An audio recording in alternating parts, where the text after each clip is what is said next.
Welcome to our channel. I'm so excited to have you here with us today.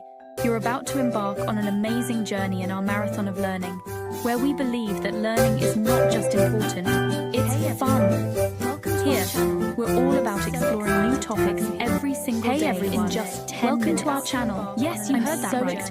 Only 10 minutes to dive into something new and exciting. Whether it's science, history, art, or even cool life hacks, there's something for everyone. So, if you're ready to expand your knowledge and discover fascinating ideas in a fun way, you're in the right place. Don't forget to hit that subscribe button and give us a thumbs up if you're excited to learn together.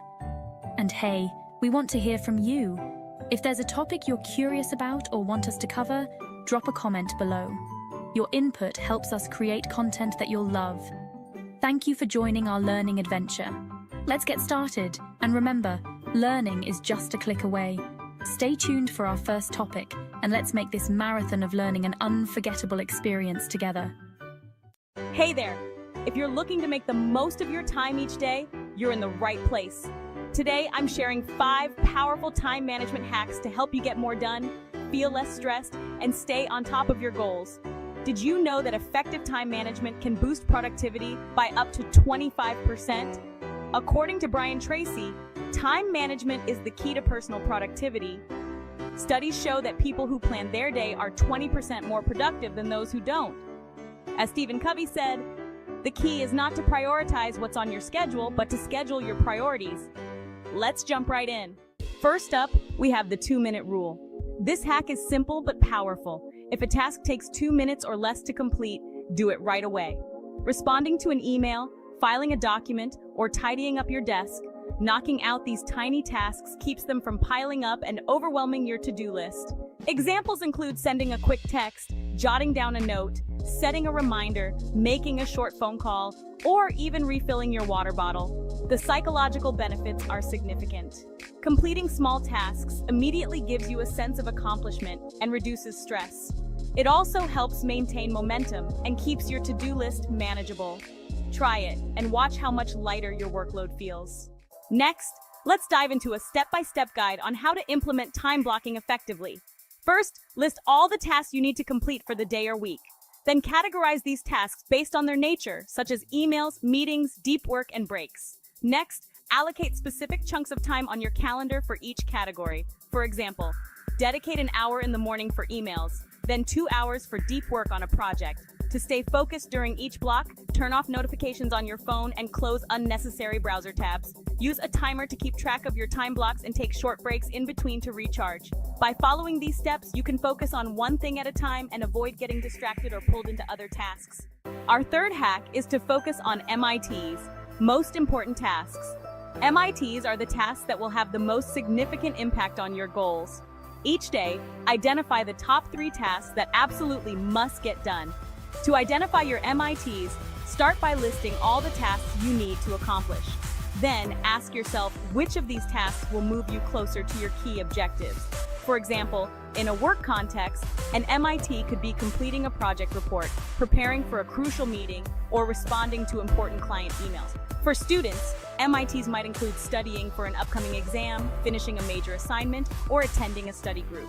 Once you've identified your MITs, prioritize them by placing them at the top of your to-do list. This ensures that you focus on these critical tasks first. By starting with these high-priority items, you make real progress on the goals that matter most, and everything else is a bonus. So, even if the day gets busy, you'll know you've tackled what's most essential. Fourth, the Pomodoro technique. This is a productivity favorite. Set a timer for 25 minutes and work on just one task during that time. When the timer goes off, take a 5-minute break to rest and recharge. These short breaks are crucial as they help to clear your mind and reduce mental fatigue. After completing 4 cycles of work and short breaks, take a longer break of 15 to 30 minutes. This longer break allows for deeper relaxation and recovery. These focused intervals help boost concentration, maintain high energy levels, and prevent burnout. By breaking work into manageable chunks, the Pomodoro technique makes it easier to stay productive and focused throughout the day. And lastly, plan tomorrow today. Before you end your day, review what you've accomplished and write down your top tasks for tomorrow. This helps you prioritize and stay focused. A quick planning session ensures you wake up with a clear game plan so you can hit the ground running. Plus, it frees up mental energy since you don't have to worry about remembering what to do next. To plan effectively, set realistic goals, prioritize tasks, and use tools like planners or apps to stay organized. Reviewing your day's accomplishments can also boost your motivation and help you set better goals for tomorrow.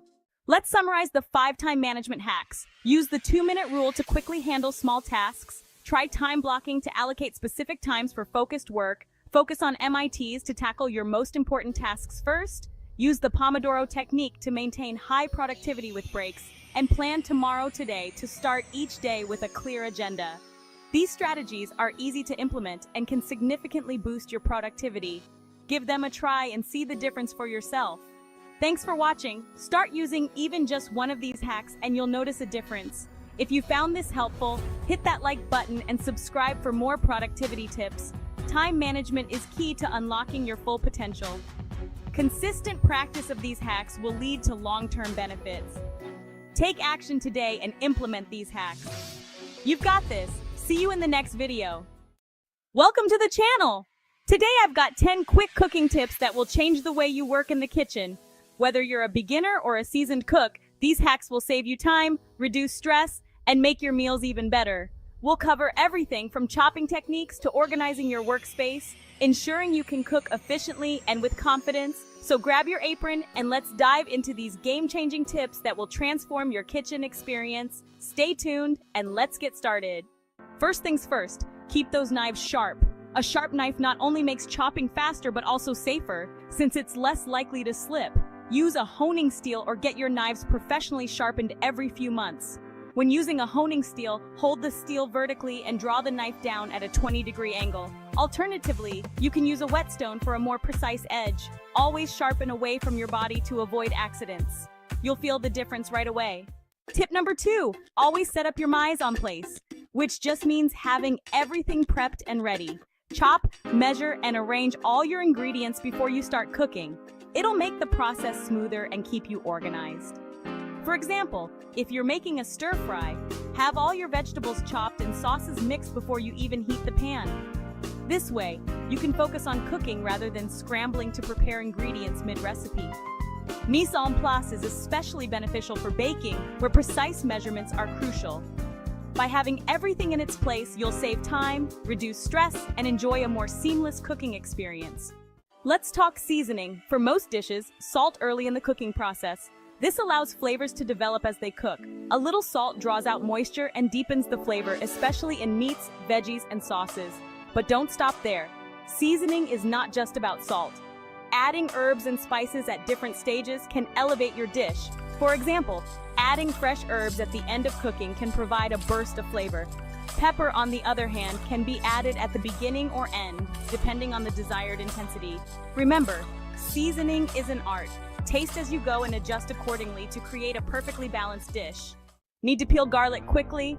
Pop a whole clove in the microwave for about 10 seconds and the skin will slip right off. This is especially useful if you're peeling a lot at once. Another method is to use the flat side of a knife. Place the clove under the knife and give it a quick smash. The skin will break and come off easily. You can also try the jar method. Place the garlic cloves in a jar, close the lid, and shake vigorously for about 20 seconds. The skins will separate from the cloves. Finally, consider using a silicone garlic peeler. Just roll the cloves inside the peeler and the skin will come off effortlessly. These methods will save you time and make your cooking prep a breeze. Here's a tip for squeezing lemons or limes. Use a small strainer over your bowl to catch seeds. You'll get all the juice without the hassle of picking out seeds later. Straining citrus juice is essential for a smooth, seed-free experience. There are different tools you can use to achieve this. A small strainer is perfect for catching seeds when you squeeze by hand. If you prefer, you can use a citrus reamer, which helps extract more juice while the strainer catches the seeds. Another great tool is a handheld citrus press, which not only makes squeezing easier but also ensures that no seeds get into your juice. By using these tools, you can enjoy fresh, pure citrus juice without any unwanted bits. Onions are a great flavor base and a foundational ingredient in many dishes. They add depth and complexity to your cooking. Start them on medium heat until they're golden brown to build a delicious foundation. Onions come in various types like yellow, white, and red, each bringing a unique flavor profile. You can dice, slice, or chop them depending on your recipe. Add garlic or other aromatics later, since they cook faster and can burn if added too soon. This way, you ensure that all your ingredients are perfectly cooked and your dish is bursting with flavor. Remember, mastering onions is key to becoming a kitchen pro. Always salt your pasta water. It should taste like the ocean. This will add flavor to the pasta itself, making for a tastier dish overall. Don't worry, most of the salt doesn't get absorbed, but it makes a noticeable difference. The science behind this is simple. Salt raises the boiling point of water slightly, which helps the pasta cook more evenly. Additionally, the salt enhances the pasta's natural flavor, making each bite more delicious. So next time you cook pasta, remember to salt your water generously. It's a small step that makes a big difference. For extra richness, finish your sauces with a little butter at the end. Just a small pat will give a silky texture and make the flavors pop. This works great for pasta sauces, pan sauces, and even some soups. Adding butter at the end of cooking not only enhances the flavor, but also gives a beautiful sheen to your dishes. Whether it's a vegetable stir-fry, a rich gravy, or a simple pan sauce, finishing with butter can elevate your dish to the next level. So next time you're cooking, remember to finish with butter for that extra touch of luxury and flavor. To enhance the flavors of nuts and spices, toast them briefly before adding them to your dish. It brings out their oils and makes the flavors more intense. Just be careful not to burn them. It only takes a couple of minutes. Toasting nuts and spices is a simple yet powerful technique. The heat releases their natural oils, enhancing their aroma and flavor. This process can elevate the taste of your dishes significantly. Whether you're making a savory meal or a sweet treat, toasted nuts and spices can add a delightful crunch and depth of flavor. So next time, take a few extra minutes to toast them. You won't regret it. Lastly, keep your kitchen organized by labeling leftovers with the date and contents. It's a simple step that prevents you from forgetting what's in the fridge and helps avoid food waste. When you label and organize your leftovers, you can easily see what you have available, making meal prep a breeze. This also ensures that you use up older items first, maintaining freshness and reducing spoilage. Plus, having clearly labeled containers means you can quickly grab what you need, saving time during busy weekdays. So take a few extra seconds to label your leftovers and keep your fridge tidy. It's a small effort that pays off big in the long run, making you a more efficient and organized home cook. All right, let's recap. Sharpen your knives, prep everything first, season early, peel garlic with ease, strain citrus juice, start with onions, salt your pasta water, finish with butter, toast nuts and spices, and label leftovers. These tips will not only save you time, but also enhance the flavors of your dishes. Remember, a sharp knife is safer and more efficient, and prepping ahead keeps you organized. Seasoning early allows flavors to develop, and peeling garlic with ease saves hassle. Straining citrus juice ensures no seeds, and starting with onions builds a flavor base.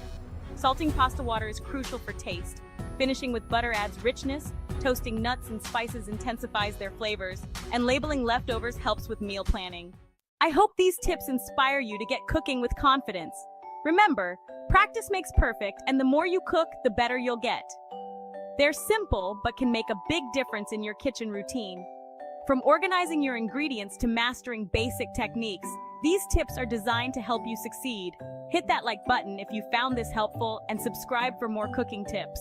Don't forget to share this video with your friends who love to cook. Thanks for watching and happy cooking. Stay tuned for more exciting recipes and tips to elevate your culinary skills. See you next time. Photography Basics, 10 tips for pro-level shots in 10 minutes. What is up, everybody?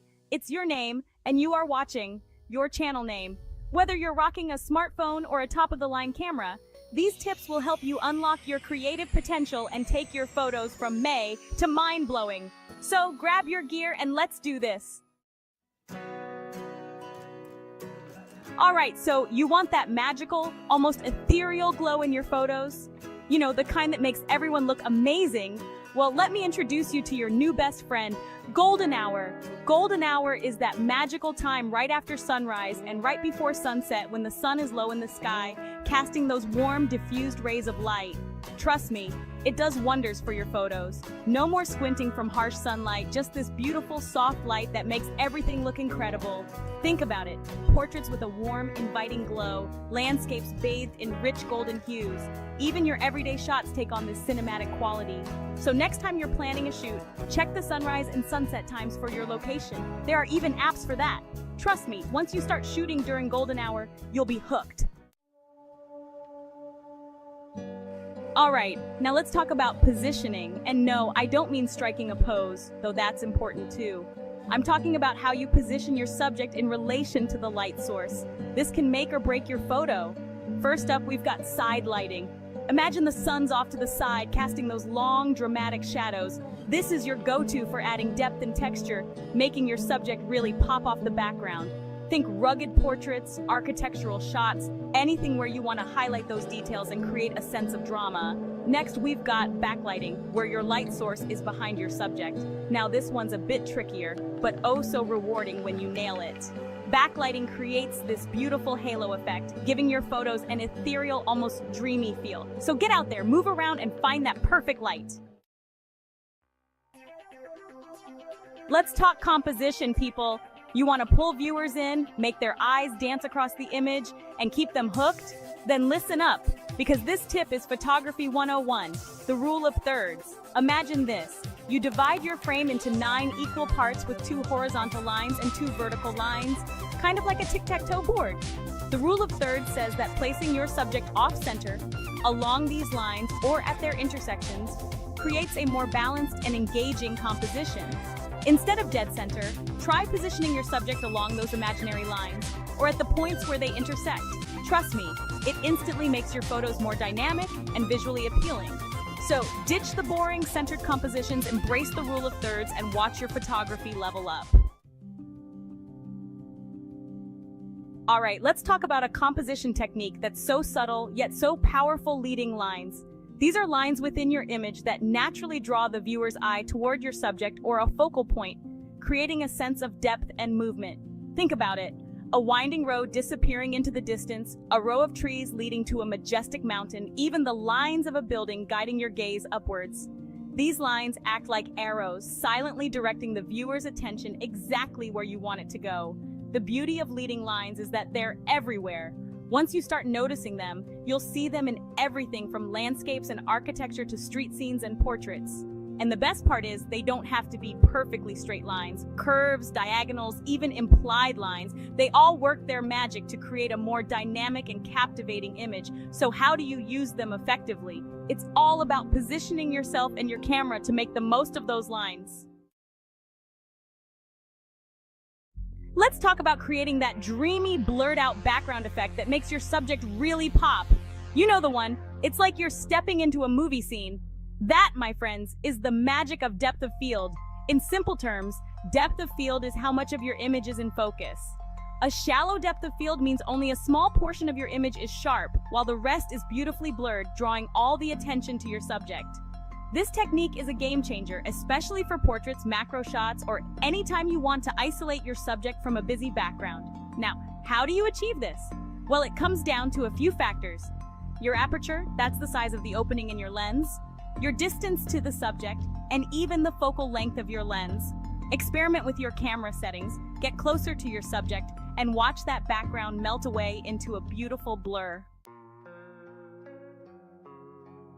All right, let's talk about sharpness, people, because blurry photos, nobody's got time for that. One of the most common photography mistakes, especially for beginners, is camera shake. It's that tiny bit of movement that happens when you press the shutter button, and it can turn a potentially amazing shot into a blurry mess.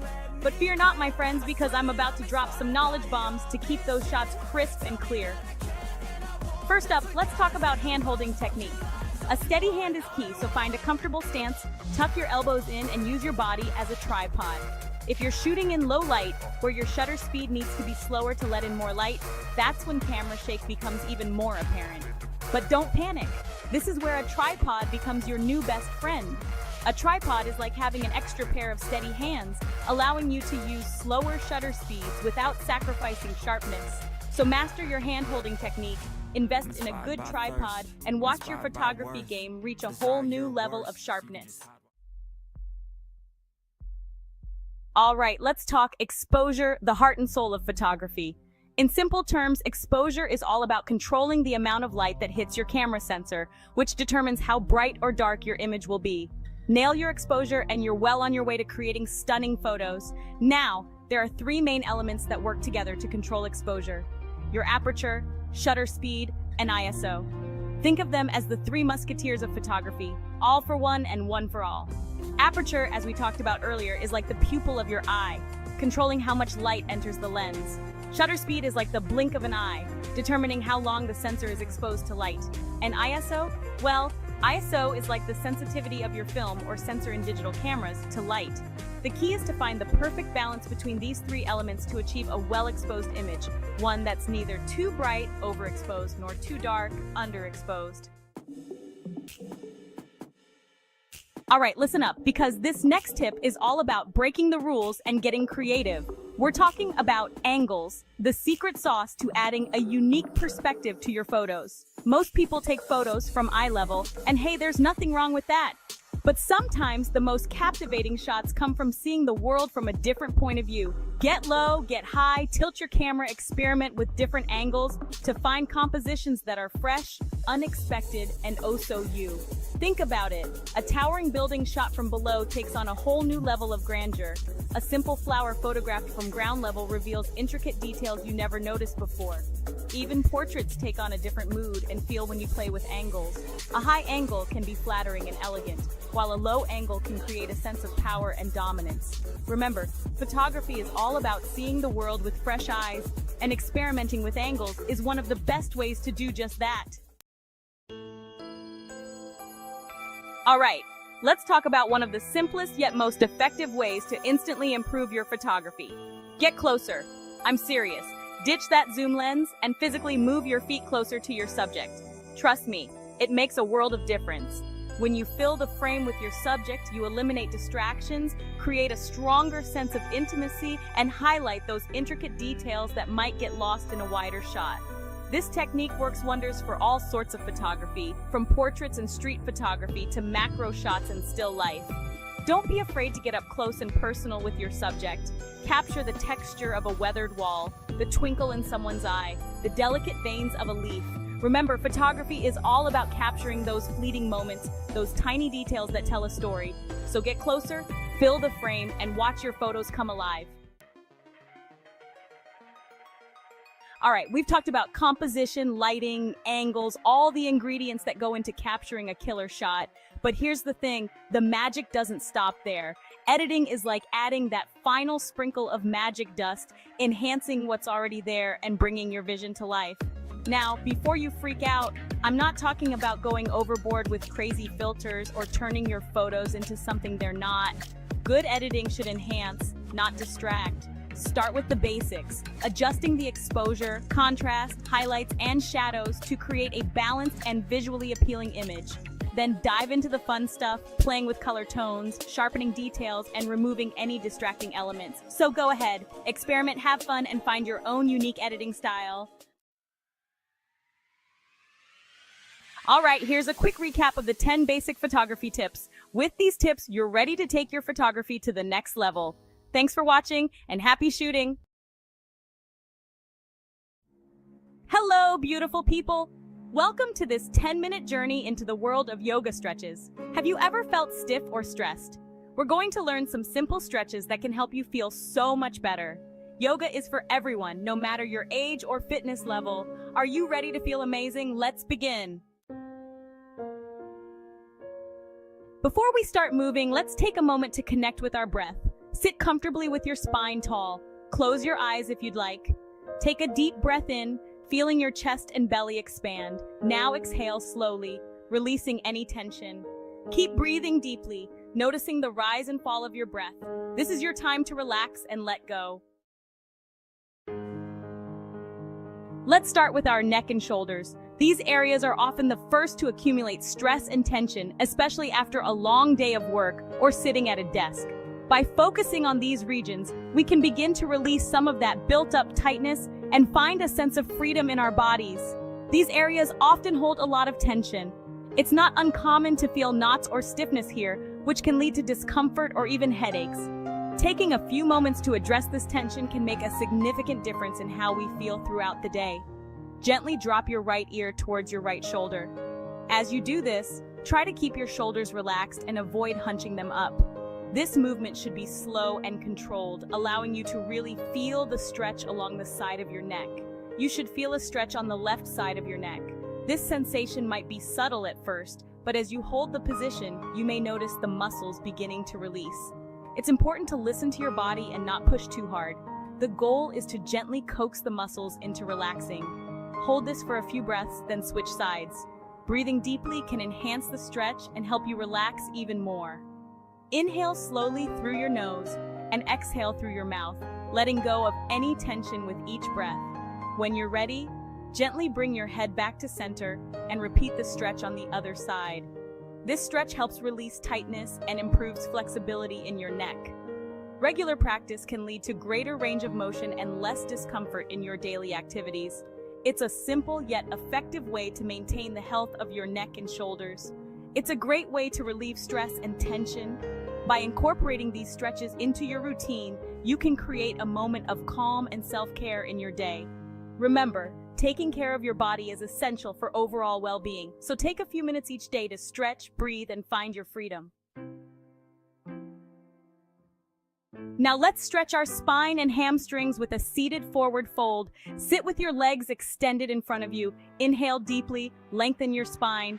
Exhaling, gently fold forward from your hips, keeping your spine straight. Don't worry about touching your toes. Just relax and breathe deeply. This stretch helps to calm the mind and soothe the nervous system.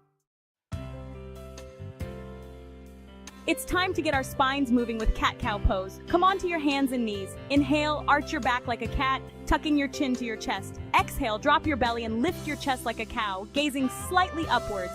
Flow between these two poses with your breath.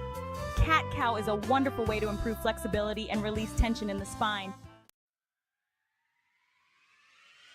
Now, let's flow into downward dog.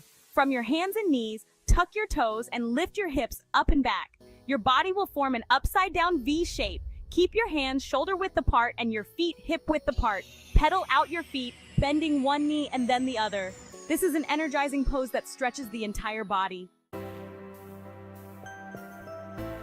From downward dog, step your right foot forward between your hands. Lower your left knee to the ground. Keep your right knee directly above your ankle. Inhale, lift your chest and reach your arms towards the sky.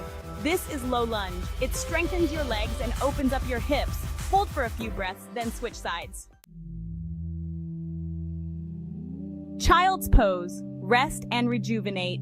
This pose is a sanctuary for your body and mind, offering a moment of peace and tranquility. It's a gentle way to stretch your back, hips, and thighs while calming your mind. After low lunge, come back to your hands and knees. This transition is smooth and deliberate, allowing you to maintain a sense of balance and control. Feel the connection of your hands and knees with the mat, grounding yourself in the present moment. Bring your big toes together and sit back on your heels. This movement gently opens your hips and stretches your thighs, preparing your body for the restful pose ahead. Notice the sensation in your legs as you sit back, feeling the gentle stretch. Fold forward, resting your forehead on the ground. This forward fold is a gesture of surrender, allowing you to let go of tension and stress. Feel the gentle pressure on your forehead, which can help to calm your mind and relieve anxiety. Relax your arms by your sides. Let your shoulders drop away from your ears, releasing any tension in your upper body. Your arms should feel heavy and relaxed, resting comfortably alongside your body. This is child's pose, a resting pose that allows you to relax and reconnect with your breath.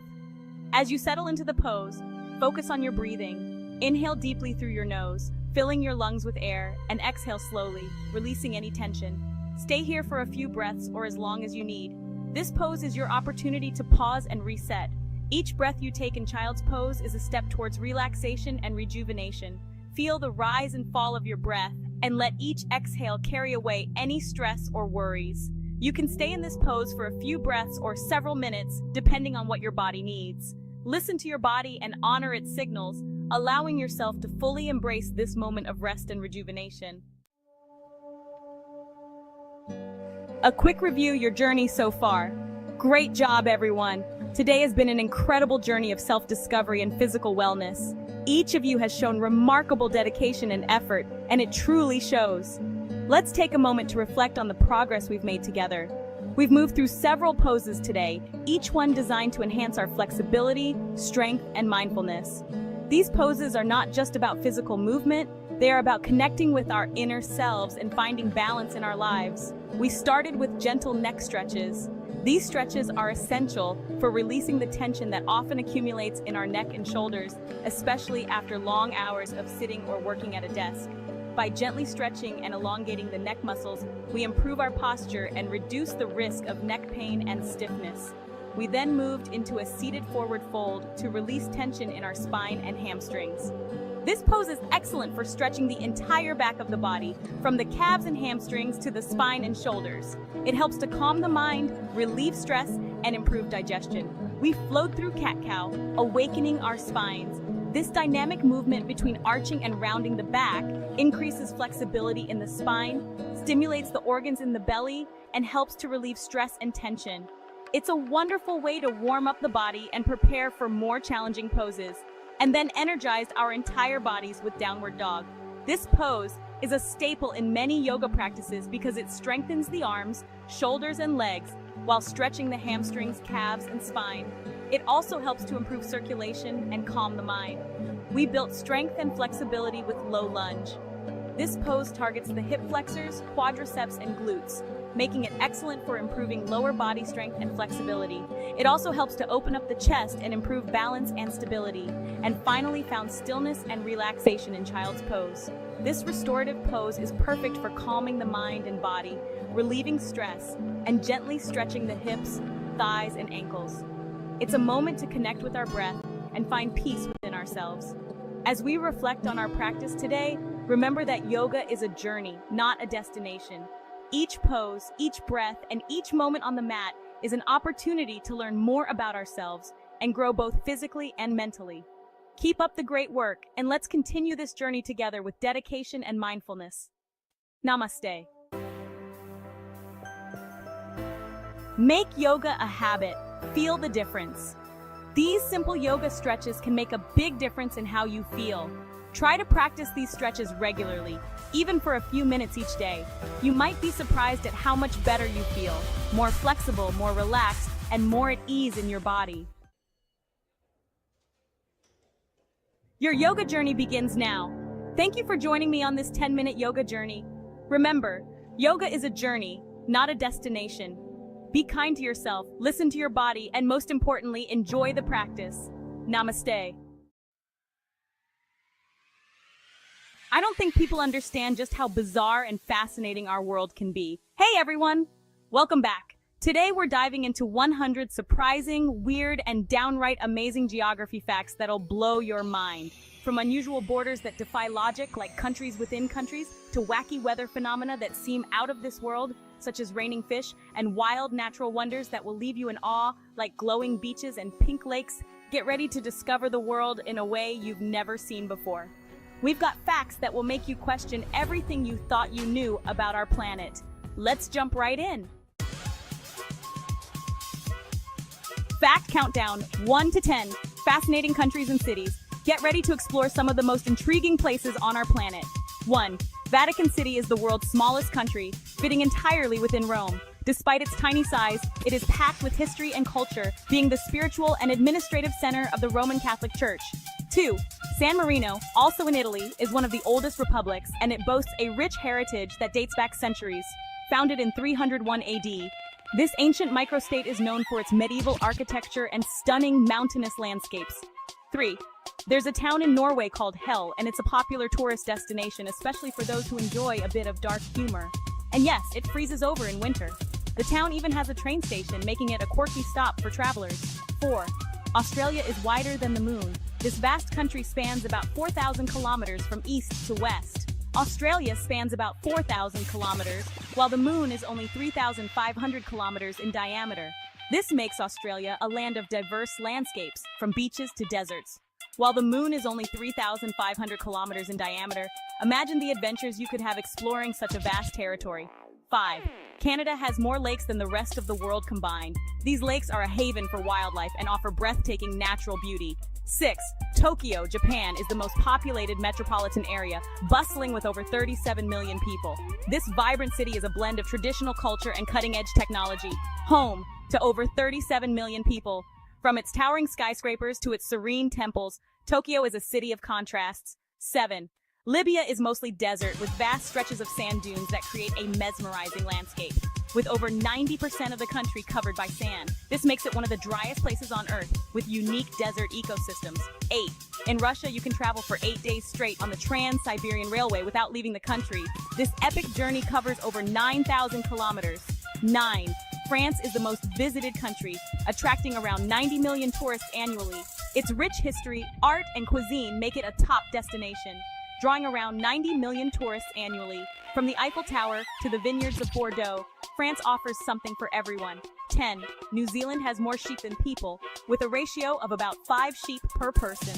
This makes for picturesque rural landscapes dotted with fluffy white sheep, with a ratio of about 5 sheep per person. The country's agricultural heritage is a significant part of its charm and economy. Fact countdown, 11 to 20. Unique natural phenomena, 11. The Dead Sea is so salty you can float without effort. 12. Lake Baikal in Russia is the world's deepest lake and holds 20% of the world's fresh water.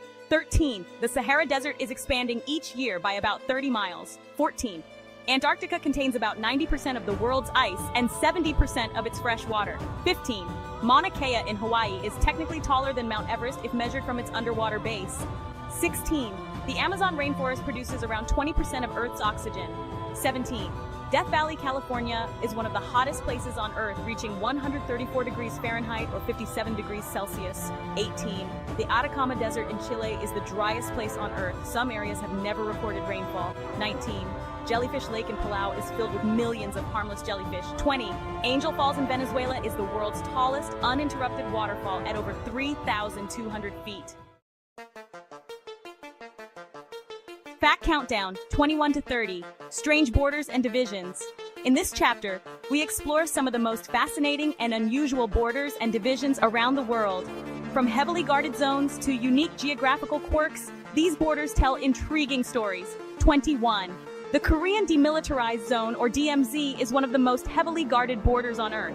This 160-mile-long strip of land serves as a buffer zone between North and South Korea and is filled with landmines, barbed wire, and military personnel. Despite its name, it is far from demilitarized. 22. The Diomede Islands in the Bering Strait are only 2.4 miles apart, but have a 21-hour time difference. One island belongs to Russia and the other to the United States, making them a unique example of how political borders can create significant time differences. 23. Mount Everest is on the border of Nepal and China. This iconic peak, the highest in the world, is a natural border that has fascinated climbers and adventurers for decades. The border runs right through the summit, making it a shared treasure between the two nations. 24. The Four Corners Monument in the U.S. is the only point where 4 states meet: Utah, Colorado, Arizona, and New Mexico. Visitors can stand in 4 states at once, making it a popular tourist destination and a unique geographical curiosity. 25. Lesotho is completely surrounded by South Africa, making it an enclave. This mountainous kingdom is unique in that it is one of the few countries in the world entirely encircled by another nation, giving it a distinct cultural and political identity. 26. Kaliningrad is a Russian exclave between Poland and Lithuania, isolated from mainland Russia. This strategic location on the Baltic Sea has a rich history and serves as a significant naval base for Russia, despite being geographically separated from the rest of the country. 27. Point Roberts in Washington, USA is cut off from the US and only accessible through Canada. This small community is a geographical oddity, requiring residents to cross an international border to reach the rest of their own country. 28. The US and Canada share the longest undefended border in the world. Stretching over 5,500 miles, this peaceful boundary is a testament to the strong relationship between the two nations, with numerous crossings and shared natural resources. 29. Morocco and Spain have land borders on the African continent in the cities of Ceuta and Melilla. These Spanish enclaves are surrounded by Moroccan territory, creating a complex and often tense border situation that highlights the historical and political ties between Europe and Africa. 30. Mount Everest grows approximately 4 millimeters every year due to shifting tectonic plates. This continuous growth is a reminder of the dynamic nature of our planet, as the collision between the Indian and Eurasian plates pushes the mountain ever higher. Fact countdown 31 to 40. Mind-blowing geological features. 31. Iceland sits between two tectonic plates and you can walk between them in Thingvellir National Park. 32. The Great Rift Valley in East Africa is slowly splitting the continent in two. 33. The Ring of Fire in the Pacific is home to about 75% of Earth's active volcanoes. 34. Greenland is geologically part of North America but politically part of Denmark. 35. Africa is the only continent to stretch across all four hemispheres. 36. Australia has the world's largest coral reef system, the Great Barrier Reef. 37. Gibraltar is technically a British overseas territory at the southern tip of Spain. 38. The Rocky Mountains are over 76 million years old. 39. The Grand Canyon in the U.S. is 277 miles long and up to 18 miles wide. 40. The Ural Mountains separate Europe and Asia, making Russia part of both continents. Fact countdown 41 to 50. Amazing and unexpected weather. Get ready to be amazed by some of the most incredible and unexpected weather phenomena from around the world. 41. Mount Wailea in Hawaii is one of the wettest spots on Earth, with an astonishing 450 inches of rain per year. This incredible amount of rainfall creates lush green landscapes and supports a diverse ecosystem. 42. In Cherrapunji, India, it rains so much that the locals have ingeniously crafted bridges from living roots to withstand the frequent floods. These living root bridges are not only functional, but also a testament to human ingenuity and adaptation to extreme weather. 43. Snow has been recorded in the Sahara Desert. Yes, it can snow there. This rare phenomenon transforms the iconic sandy dunes into a surreal winter wonderland, a sight that is both unexpected and breathtaking. 44. In Yuma, Arizona, it's sunny 90% of the time, making it one of the sunniest places on Earth. This constant sunshine is perfect for solar energy production and attracts sun-seekers from all over. 45. Canada has recorded the lowest temperature in North America at a bone-chilling minus 81 degrees Fahrenheit in Snag, Yukon. This extreme cold creates a frozen landscape that is both beautiful and harsh. 46. The Bermuda Triangle is known for mysterious disappearances of ships and planes. This area, shrouded in mystery and intrigue, has sparked countless theories and stories about what might be causing these strange occurrences. 47. Chile's Atacama Desert can go decades without rainfall, but can suddenly burst into bloom after a rare rain event. This phenomenon, known as the desert bloom, transforms the arid landscape into a vibrant display of flowers, showcasing nature's resilience. 48. Norilsk, Russia, one of the world's coldest cities, stays below freezing for most of the year. The extreme cold and long winters create a challenging environment for its residents, who have adapted to life in this frozen city. 49. Oymyakon, Siberia, is the coldest inhabited place on Earth, with temperatures dropping to a staggering minus 90 degrees Fahrenheit. Despite the harsh conditions, people continue to live and thrive in this remote village. 50. Singapore experiences thunderstorms nearly every other day due to its tropical location. These frequent storms bring heavy rain, lightning, and thunder, making the weather in Singapore both dramatic and unpredictable. Fact countdown 51 to 60. Wacky time zones. 51. China uses only one time zone, despite being geographically large enough for 5. 52. India has a half-hour time zone difference from neighboring countries. 53. The South Pole has only one sunrise and one sunset per year. 54. In some parts of Antarctica, time zones are practically ignored. 55. Kiribati was the first country to enter the year 2000. 56. Nepal has a time zone offset of 45 minutes. 57. The Line Islands of Kiribati are on the earliest time zone. 58. Newfoundland, Canada is 30 minutes off from the neighboring time zones. 59. Saudi Arabia does not observe daylight saving time. 60. In Hawaii, the sun rises and sets at nearly the same time year-round. And there you have it, 100 crazy, fun, and surprising geography facts from around the world. We hope these blew your mind and taught you something new about our incredible planet. If you love these facts, Give us a like, hit subscribe, and tell us your favorite fact in the comments. Which one surprised you the most? Welcome to a journey through the history of space exploration. In this video, we will explore the milestones and key events that have shaped humanity's quest to understand and explore the cosmos. From ancient dreams to modern achievements, join us as we embark on this epic journey. We'll explore the milestones, heroes, and innovations that took humanity beyond Earth's atmosphere. Buckle up because this is one cosmic journey.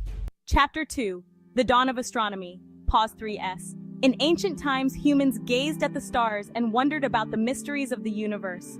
Early astronomers like Ptolemy and Copernicus laid the groundwork for our understanding of the cosmos. Pause 3S. These early pioneers mapped the heavens, developing theories that would shape our knowledge for centuries. Ptolemy's geocentric model placed Earth at the center, while Copernicus's revolutionary heliocentric theory suggested the sun was at the center of our solar system. Their work marked the dawn of astronomy, setting the stage for future explorations and discoveries. Space exploration didn't begin with rockets, it started with curiosity. Ancient civilizations like the Babylonians, Egyptians, and Greeks studied the stars to understand the universe. People were fascinated by the night sky, building early models of our solar system, and eventually, inventing telescopes that revealed distant planets and stars. The true dawn of space exploration came during World War II, when scientists developed powerful rockets. German engineer Wernher von Braun led the creation of the V-2 rocket, a breakthrough in rocket technology. Although it was originally a weapon, the V-2 became the basis for future rockets that would launch humanity into space. After World War II, the US and the Soviet Union entered the Cold War, and space became a new frontier for competition. Both nations aimed to prove their technological and ideological superiority, sparking the space race. The USSR took the lead by launching the first artificial satellite, Sputnik, in 1957, shocking the world and challenging the US to catch up. In 1961, the Soviet Union achieved another milestone with cosmonaut Yuri Gagarin becoming the first human to orbit Earth. Gagarin's Vostok 1 mission lasted just 108 minutes, but it marked a historic moment. His bravery inspired millions and symbolized the Soviet Union's advanced space capabilities. Not to be outdone, the US announced a bold goal to put a man on the moon. President John F. Kennedy's 1962 speech challenged NASA to achieve this within the decade. The Apollo program began, pushing the limits of technology, engineering, and human endurance. After years of planning and preparation, Apollo was ready to make history.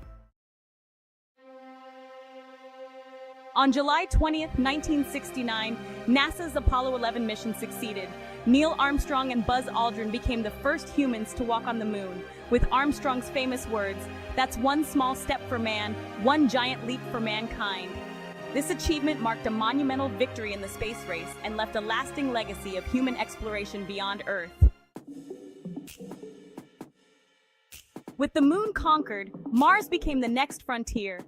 The Viking missions in the 1970s were the first to successfully land on Mars and send back data. Later, in 1997, NASA's Sojourner rover was the first to drive on Mars. Since then, several missions have studied the red planet, looking for signs of water, studying its atmosphere, and paving the way for potential human exploration. In 1977, NASA launched the Voyager 1 and 2 spacecraft on an epic journey through the solar system. These probes explored Jupiter, Saturn, Uranus, and Neptune, sending back breathtaking images and data. Voyager 1 even became the first human-made object to enter interstellar space. Each probe carries a golden record, filled with sounds and images from Earth, a message for any intelligent life that might find it. In 1998, the International Space Station, or ISS, was launched. This collaborative project between the US, Russia, Japan, Europe, and Canada became a symbol of international cooperation. Astronauts live and work on the ISS, conducting experiments in zero gravity that have advanced our understanding of physics, biology, and technology. The ISS has also inspired countless people by showcasing what humanity can achieve together in space. Recently, private companies like SpaceX, Blue Origin, and Virgin Galactic have transformed space exploration. These companies are pushing boundaries with reusable rockets, making space more accessible and affordable. SpaceX's Falcon 9 rockets have revolutionized space travel, launching satellites, cargo, and even astronauts to the ISS. The private sector is helping make humanity's dream of space exploration sustainable and one day, maybe even commercial. Looking ahead, space agencies and private companies have ambitious plans for the next frontier. NASA's Artemis program aims to return humans to the moon by 2025 as part of a plan to eventually send astronauts to Mars. And with ongoing research on Martian habitats, sustainable life support, and propulsion technology, humanity's dream of a self-sustaining colony on Mars might be closer than we think. Thank you for watching. If you enjoyed this video, please like, share, and subscribe for more content on space exploration and other fascinating topics. From ancient stargazing to human footsteps on the moon, from Mars rovers to interstellar probes, and from government missions to private companies, space exploration has been a story of relentless curiosity and innovation. These milestones inspire us to keep looking beyond our world, to keep dreaming big. Pause 2S. As we journey beyond Earth, the technological advancements and scientific discoveries that have shaped space exploration become ever more astonishing. From the development of space telescopes to the role of international collaborations, each breakthrough has brought us closer to unraveling the mysteries of the cosmos.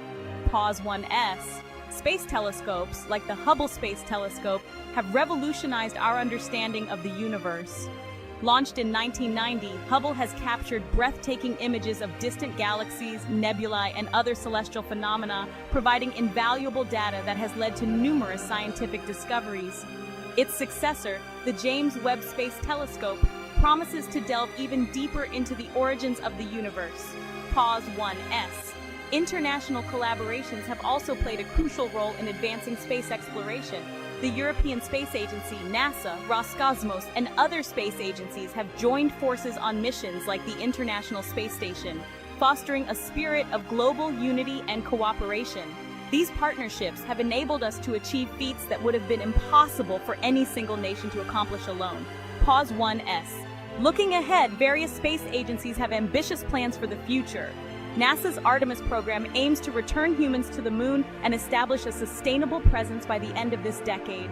Meanwhile, missions to Mars, such as ESA's ExoMars and NASA's Mars Sample Return, seek to uncover the secrets of the Red Planet and pave the way for human exploration. Pause 1S. These technological marvels and scientific breakthroughs are a testament to human ingenuity and our insatiable curiosity. As we continue to push the boundaries of what is possible, the future of space exploration holds endless possibilities, promising to unlock new frontiers and expand our understanding of the universe. Pause 2S. Join us as we venture further into the cosmos, driven by the spirit of discovery and the dream of exploring the unknown. Pause 2S. As we venture further into the cosmos, it's essential to recognize the profound impact space exploration has on society.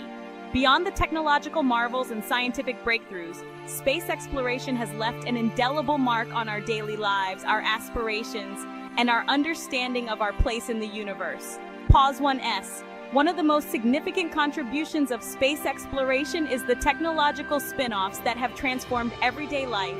Innovations such as GPS, satellite communications, and even memory foam were all developed from space research. These advancements have revolutionized industries, improved global connectivity, and enhanced our quality of life. Pause 1S. Moreover, space exploration serves as a boundless source of inspiration for future generations. The stories of astronauts and the images of distant worlds ignite the imaginations of young minds, encouraging them to pursue careers in science, technology, engineering, and mathematics. This inspiration fosters a culture of innovation and creativity, driving progress in ways we can scarcely predict. Pause 1S. But beyond the tangible benefits, space exploration raises profound philosophical questions about our place in the universe. As we discover new planets and delve deeper into the cosmos, we are compelled to reflect on the uniqueness of Earth and the possibility of life beyond our planet. These explorations challenge us to think about our role as stewards of our world and our responsibility to future generations. Pause 1S. in the grand tapestry of human history. Space exploration is a testament to our innate curiosity and our relentless pursuit of knowledge. It reminds us that we are part of something much larger than ourselves, and that our journey into space is not just a quest for discovery, but a journey of self-understanding. Pause 2. S. Join us as we continue to explore the societal impact of space exploration, celebrating the innovations, inspirations, and introspections that arise from our ventures beyond Earth. Pause 2S. As we celebrate the societal impacts of space exploration, it's crucial to also acknowledge the challenges and opportunities that lie ahead. Pause 1S. The technical hurdles alone are immense. From developing propulsion systems capable of interplanetary travel to creating life support systems that can sustain human life in the harsh conditions of space, the engineering feats required are extraordinary. Pause 1S. Financial constraints are another significant challenge. Space missions require substantial investment, often running into billions of dollars. Balancing these costs against other pressing needs on Earth is a constant struggle for governments and space agencies.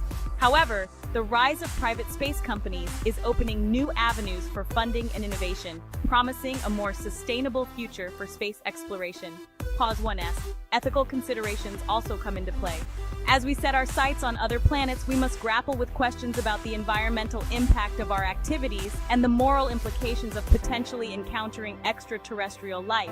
Pause 1S. Despite these challenges, the opportunities are boundless.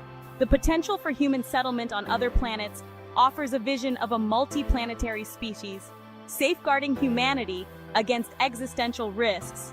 Colonizing Mars, for instance, could provide a new frontier for human civilization, fostering advancements in technology, medicine, and sustainable living. Pause 1S. The search for extraterrestrial life is another tantalizing prospect. Discovering life beyond Earth would not only revolutionize our understanding of biology, but also fundamentally alter our perception of our place in the universe. Pause 1S. In facing these challenges and seizing these opportunities, we are not just pushing the boundaries of human capability, but also expanding the horizons of human potential. Pause 2S. Join us as we navigate the intricate landscape of space exploration, exploring the technical, financial, and ethical dimensions of our quest to reach the stars. I bet you didn't know the secrets of ancient Egypt that will blow your mind.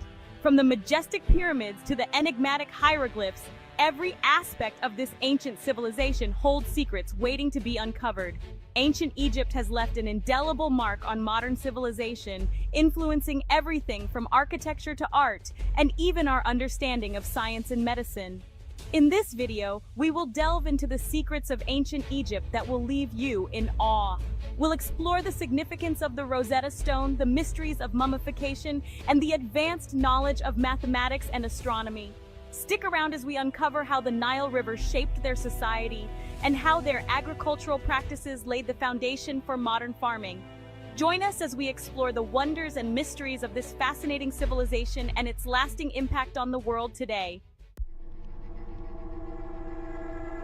Let's start with the pyramids, one of the world's greatest architectural wonders. The Great Pyramid of Giza, built over 4,500 years ago, was originally covered in polished white limestone, making it shine brightly under the sun. But the true mystery is how they built it. With no advanced machinery, it's believed they used ramps, skilled labor, and ingenious planning. Thousands of laborers, including skilled artisans and seasonal workers, contributed to this monumental task. Some theories suggest the pyramids were aligned with the stars to honor the gods and help their pharaohs in the afterlife. Others believe they served as astronomical observatories or even as power plants. The exact techniques remain a subject of debate, but the ingenuity and dedication of the ancient Egyptians are undeniable.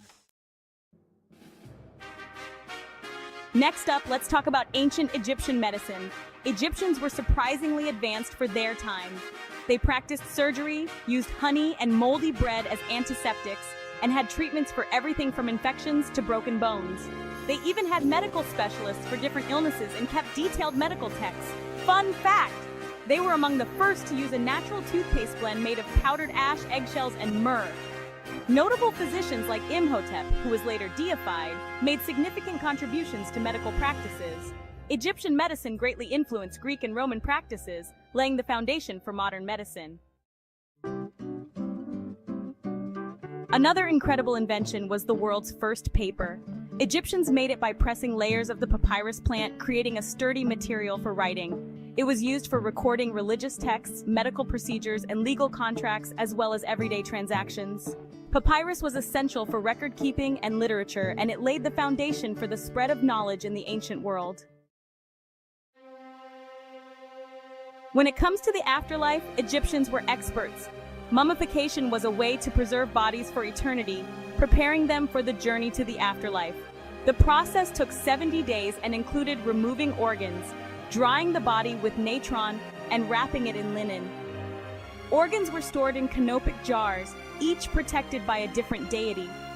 They believed that to reach the afterlife, the deceased would face tests, like having their heart weighed against a feather by the god Anubis. If it balanced, they'd enter paradise. If not, well, the soul was eaten by a creature called Ammit. Tombs were filled with artifacts believed to be needed in the afterlife. These included food, clothing, and even spells from the Book of the Dead. Egyptians believed that living a good life and making offerings to the gods would ensure a favorable journey. The ultimate goal was to reach the fields of reeds, a paradise where they could live forever. Talk about motivation to live a good life. Let's not forget beauty secrets. Egyptians were among the first to develop cosmetics, perfumes, and even skincare routines. They used natural ingredients like oils, clay, and crushed minerals for makeup, not just for looks, but for protection from the sun and to ward off evil spirits. Kohl eyeliner, often seen in Egyptian art, had a spiritual purpose too. It was believed to protect against the evil eye, while red ochre on lips symbolized vitality. Beauty rituals were elaborate, involving daily routines of cleansing and moisturizing. Cleopatra, for instance, was known for her milk baths to maintain soft skin. Wigs were also popular, not just for fashion, but for hygiene and status. Cosmetics and personal care were significant in society, reflecting one's status and health. Egyptians were also brilliant engineers and inventors. They created the shaduf, a hand-operated device for lifting water, which revolutionized agriculture by allowing irrigation of dry land. They also invented ramps, complex rope systems, and tools that made building projects like temples and pyramids possible. Their calendars, based on the solar year, were so precise that they influenced the development of the modern calendar. Egyptians were pioneers in medicine, developing surgical tools and techniques that were advanced for their time. They even documented medical knowledge on papyrus scrolls. They were also skilled in glassmaking, creating beautiful glass artifacts and perfecting techniques that would be used for centuries. Timekeeping was another area where they excelled, inventing water clocks to measure time accurately. Their shipbuilding techniques allowed them to construct vessels capable of navigating the Nile and even the open sea, facilitating trade and exploration. The invention of papyrus as a writing material revolutionized record-keeping and communication, laying the groundwork for written history. One last secret: hieroglyphs, the sacred writing system of ancient Egypt, developed over millennia. For centuries, hieroglyphs were a mystery, until the discovery of the Rosetta Stone in 1799 by French soldiers in Egypt. This stone had the same text in 3 scripts: Greek, Demotic, and hieroglyphs, providing the key to understanding Egyptian writing. French scholar Jean-François Champollion made significant breakthroughs in 1822, deciphering the scripts and unlocking the language. Deciphering hieroglyphs unlocked a treasure trove of knowledge about Egyptian culture, history, and beliefs, revealing the sophistication of their civilization. The mysteries of the pyramids. How were these colossal structures built with such precision? Theories range from advanced engineering techniques to the use of simple tools and sheer manpower. Their advanced medicine. Ancient Egyptians practiced surgery, dentistry, and had a deep understanding of medicinal plants. They even had specialized doctors for different ailments. The invention of papyrus. This early form of paper revolutionized record-keeping and communication. It was made from the papyrus plant, which grew abundantly along the Nile.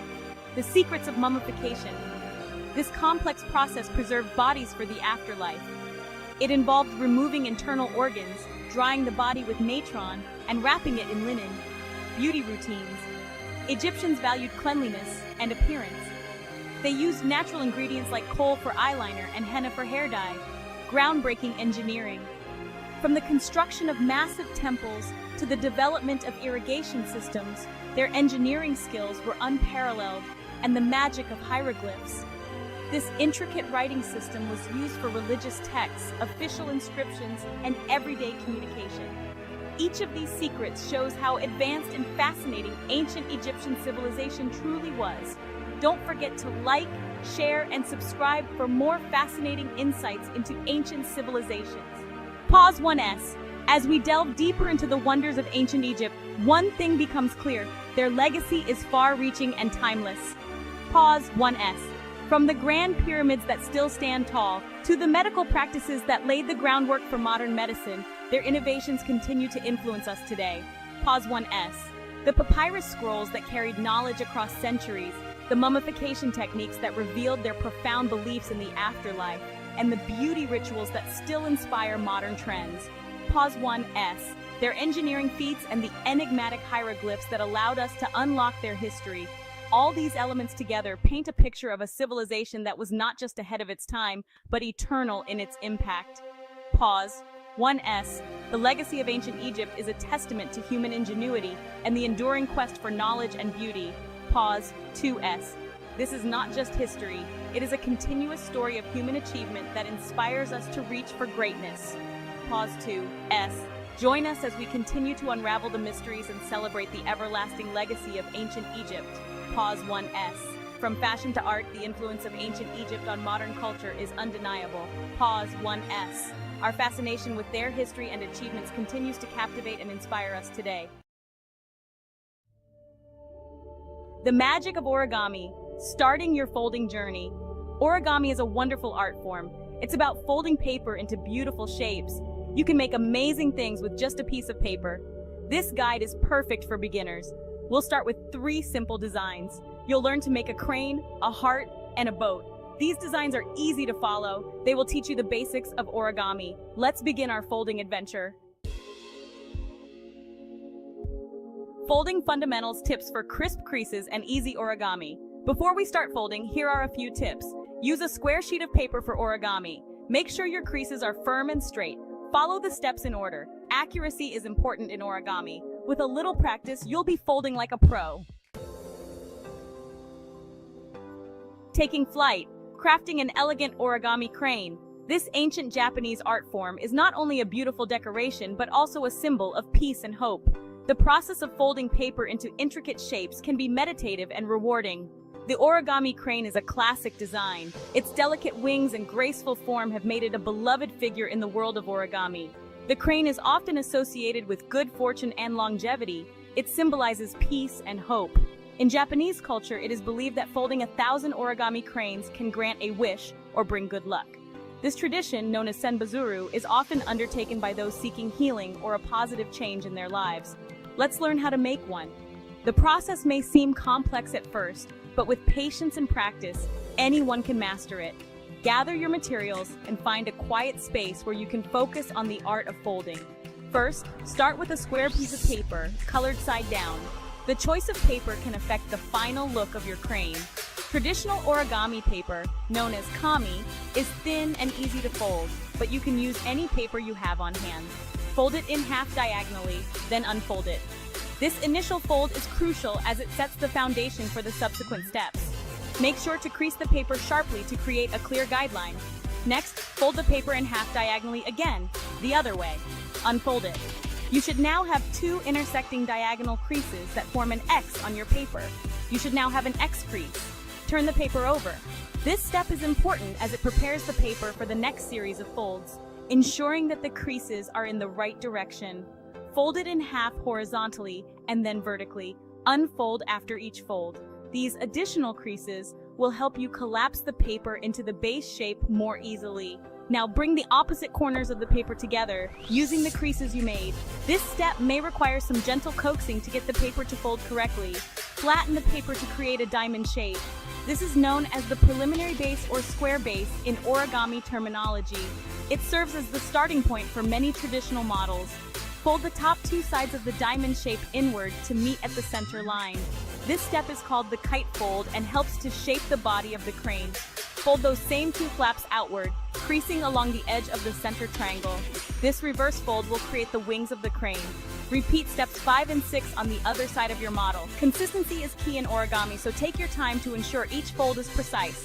Fold the top flap down, creasing it just above the bottom edge of the model. Then, unfold that flap. This pre-crease will help in the next step. Now use that crease line to inside reverse fold the flap, tucking the point in as you bring the outside edges in towards the center. This technique is essential for creating the head and tail of the crane. Repeat step 9 on the opposite side. The symmetry of the folds will ensure that your crane looks balanced and elegant. Fold one of the pointed sections upwards to make the head of the crane. You can adjust the angle of the fold to give your crane a more lifelike appearance. Finally, gently pull out the wings on each side. Be careful not to tear the paper as you do this. The wings should spread out gracefully, completing the form of the crane. Your origami crane is ready to fly. Display it proudly or give it as a gift to someone special. The art of origami is a wonderful way to express creativity and bring a touch of beauty into the world. Folding from the heart, a simple origami heart tutorial. Today, we will guide you through the steps to create a beautiful origami heart. This simple yet elegant design is perfect for expressing your love and affection.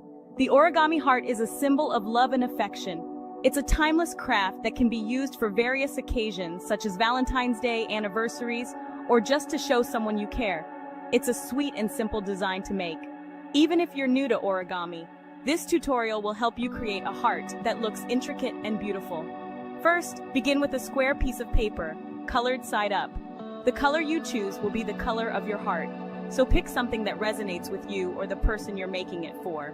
Fold the paper in half, then unfold it. This initial crease will serve as a guide for the next steps, ensuring that your folds are precise and symmetrical. Next, fold the bottom edge of the square up to meet the center crease line. This step starts to shape the base of your heart. Then flip the paper over. This prepares the paper for the next series of folds, which will start to give it the recognizable heart shape. Fold the right edge of the paper over to meet the left edge, making a crease down the center. Unfold the paper. This step ensures that your heart will be symmetrical. Now fold each of the side edges inwards to meet at the center crease. This narrows the shape and starts to form the pointed bottom of the heart. Your model should now be the shape of a long, skinny kite. This is a crucial step as it sets the foundation for the final heart shape. Fold the top point of the kite downwards, making sure the point extends a little bit past the bottom edge of the paper. This fold will create the top lobes of the heart. Fold the two wings of the kite upwards, creasing them along the bottom edge of the point you folded down in the previous step. These wings will form the top curves of the heart. Finally, flip your model over and enjoy your origami heart. You can use this heart as a decoration, a gift, or even a bookmark. The possibilities are endless. With practice, you'll be able to make these hearts quickly and easily, spreading love and joy wherever you go. Setting sail, creating a classic origami boat. Today, we are going to embark on a delightful journey into the world of origami, the traditional Japanese art of paper folding. Our project for today is a classic origami boat, a design that is both fun and nostalgic, evoking memories of childhood and simple pleasures. The origami boat is a fun and nostalgic design. It's a timeless craft that has been enjoyed by generations, and it's a great way to introduce children to the joys of origami. Watching a child play with an origami boat they've made themselves is truly heartwarming. It's a great way to use your origami skills. Origami is not just about creating beautiful designs, it's also about developing patience, precision, and creativity. As you fold, you'll find yourself becoming more mindful and focused, which can be a wonderful way to relax and unwind. First, start with a square piece of paper, colored side down. The choice of paper is important. Traditional origami paper, known as kami, is ideal because it's thin yet strong, allowing for crisp folds. However, you can use any square piece of paper you have on hand. Fold the paper in half, then unfold it. This initial fold is crucial as it creates a guideline for the subsequent steps. Make sure to crease the fold well, as a sharp crease will make the later folds easier and more precise. Next, fold the top edge of the paper down to meet the center crease you just made. Unfold the paper. This step helps in creating the necessary guidelines for the boat structure. Each fold you make is like laying the foundation for a building. Then, fold the top two corners down to meet at the center crease. This is where the boat starts to take shape. The precision of these folds will determine the symmetry and balance of your final model. Your paper will now resemble a house shape.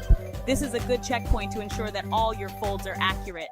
The house shape is a common intermediate step in many origami designs, so mastering this will help you with other projects as well. Fold the bottom rectangular flaps upwards on each side, creasing along the bottom edge of the house shape. These flaps will form the base of your boat, so make sure the creases are sharp and well defined. You will have 2 triangular flaps remaining. These flaps are essential for the boat's structure, providing stability and form. Take a moment to appreciate how each fold contributes to the overall design. Fold the top flap of each triangle up, creasing just above the bottom edge of the house shape. This step locks the previous folds in place, ensuring that your boat holds its shape. Precision here will make your boat more durable and better looking. Gently pull the 2 side points of the model apart, opening up the center. This is the moment of transformation where your flat piece of paper starts to become a 3-dimensional object.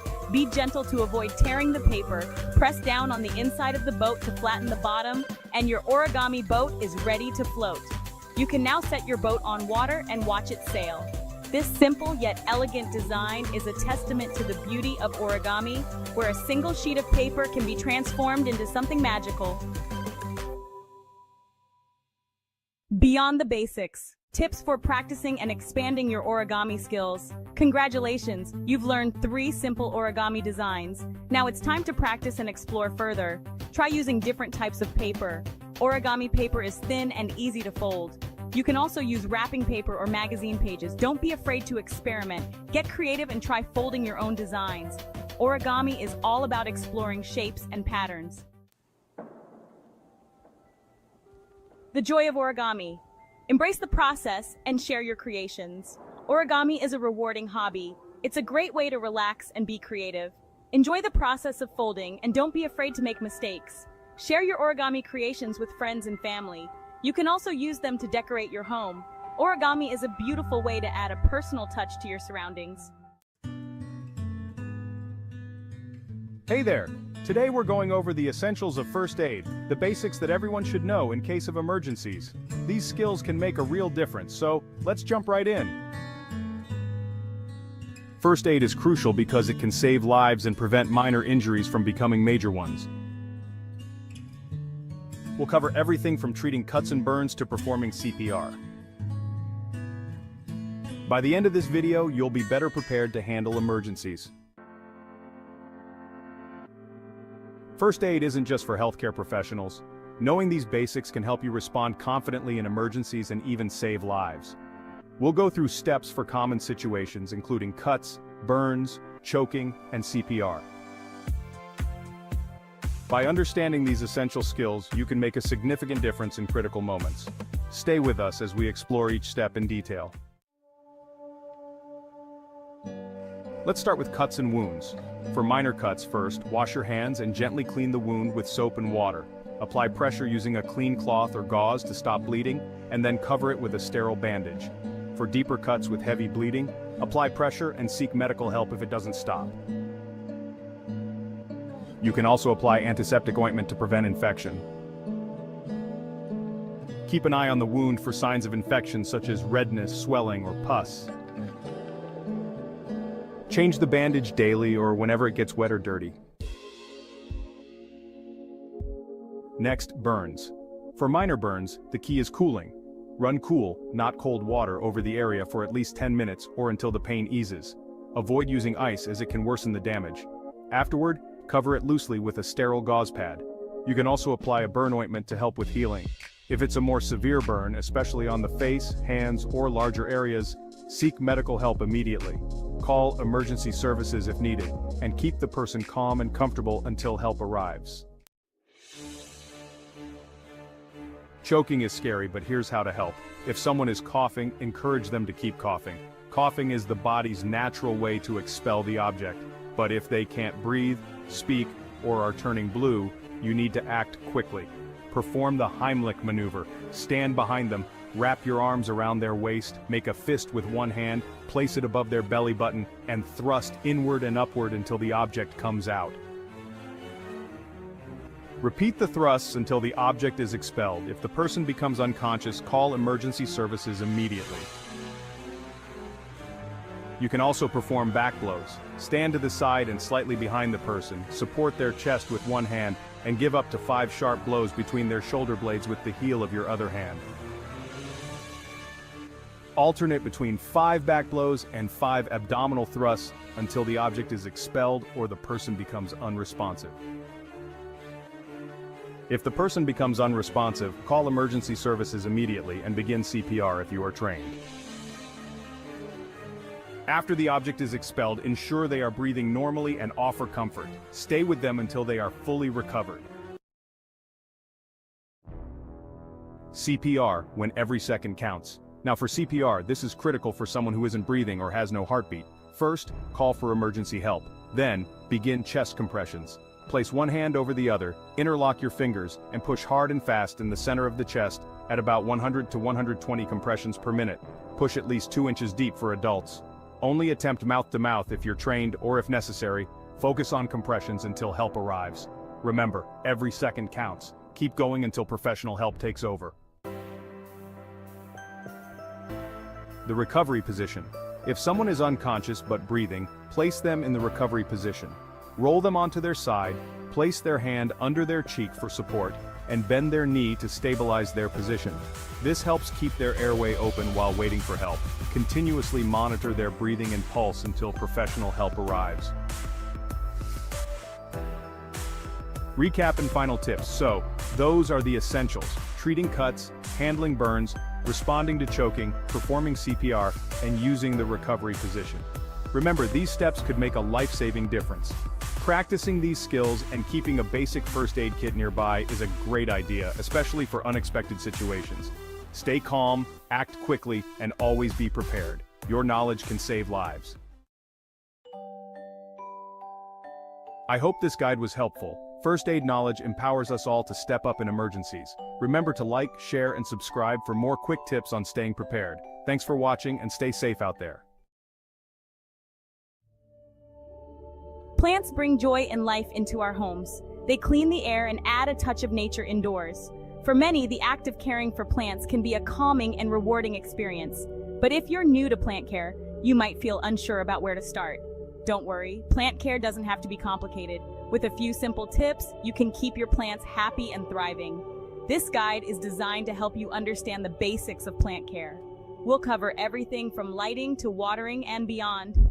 By the end of this guide, you'll feel confident about taking care of your green friends.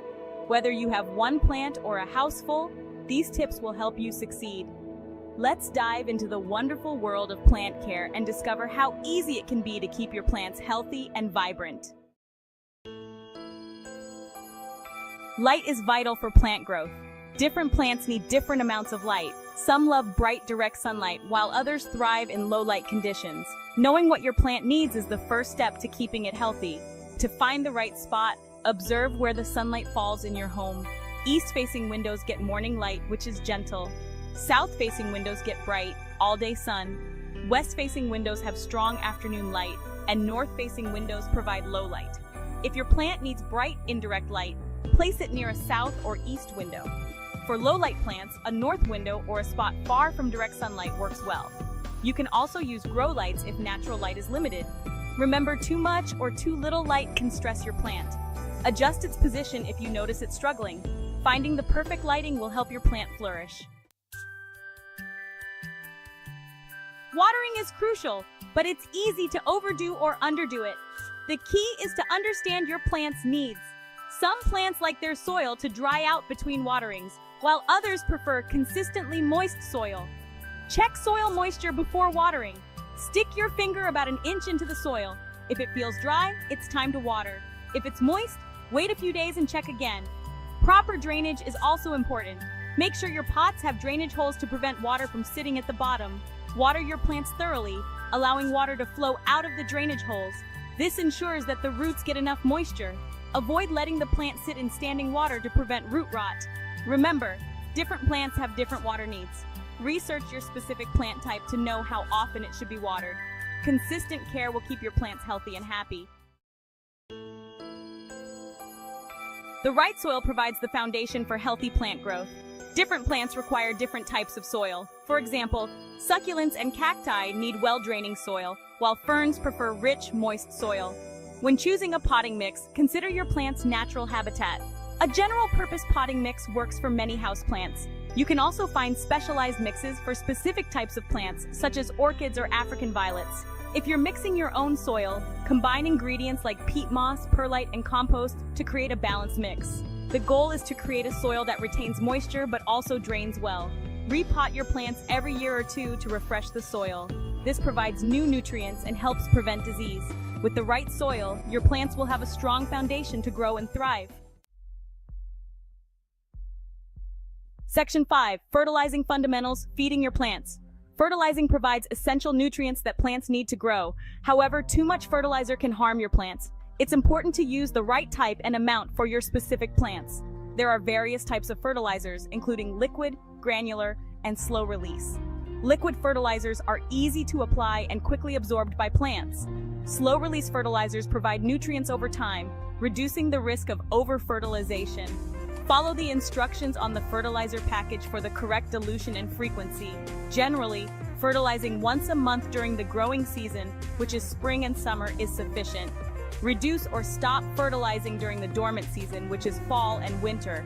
Over-fertilizing can cause nutrient burn, leading to brown tips or yellow leaves. If this happens, flush the soil with water to remove excess fertilizer. Proper fertilization will keep your plants healthy and encourage robust growth. Section 6. Common plant problems, troubleshooting tips. Even with the best care, plants can encounter problems. Common issues include yellowing leaves, drooping, and pests. Understanding these problems can help you address them quickly. Yellowing leaves often indicate overwatering or nutrient deficiencies. Check your watering schedule and ensure the soil drains well. Consider adding a balanced fertilizer if needed. Drooping leaves can be a sign of underwatering or lack of light. Adjust your watering routine and light exposure accordingly. Pests like aphids, spider mites, and scale can damage plants. Inspect your plants regularly and treat infestations promptly. Use insecticidal soap or neem oil to control pests. Remember, healthy plants are less likely to suffer from problems. Keep a regular care routine and your plants will reward you with lush, vibrant growth. Section 7. Pruning practices. Maintaining healthy plants. Pruning helps keep plants healthy and encourages new growth. It's a simple process that involves removing dead or damaged leaves and stems. Regular pruning can also help shape your plant and prevent it from becoming too leggy. Use clean, sharp scissors or pruning shears to make clean cuts. Remove yellow or brown leaves and any stems that look unhealthy. For bushy plants, trim back leggy growth to encourage fuller growth. Pruning also helps improve air circulation around the plant, reducing the risk of disease. Be mindful of the plant's natural growth pattern and avoid cutting back too much at once. After pruning, your plant might look a bit sparse, but don't worry. It will soon produce new, healthy growth. Regular pruning keeps your plants looking their best and promotes overall health. Section 8. Boosting humidity, creating a moisture-friendly environment.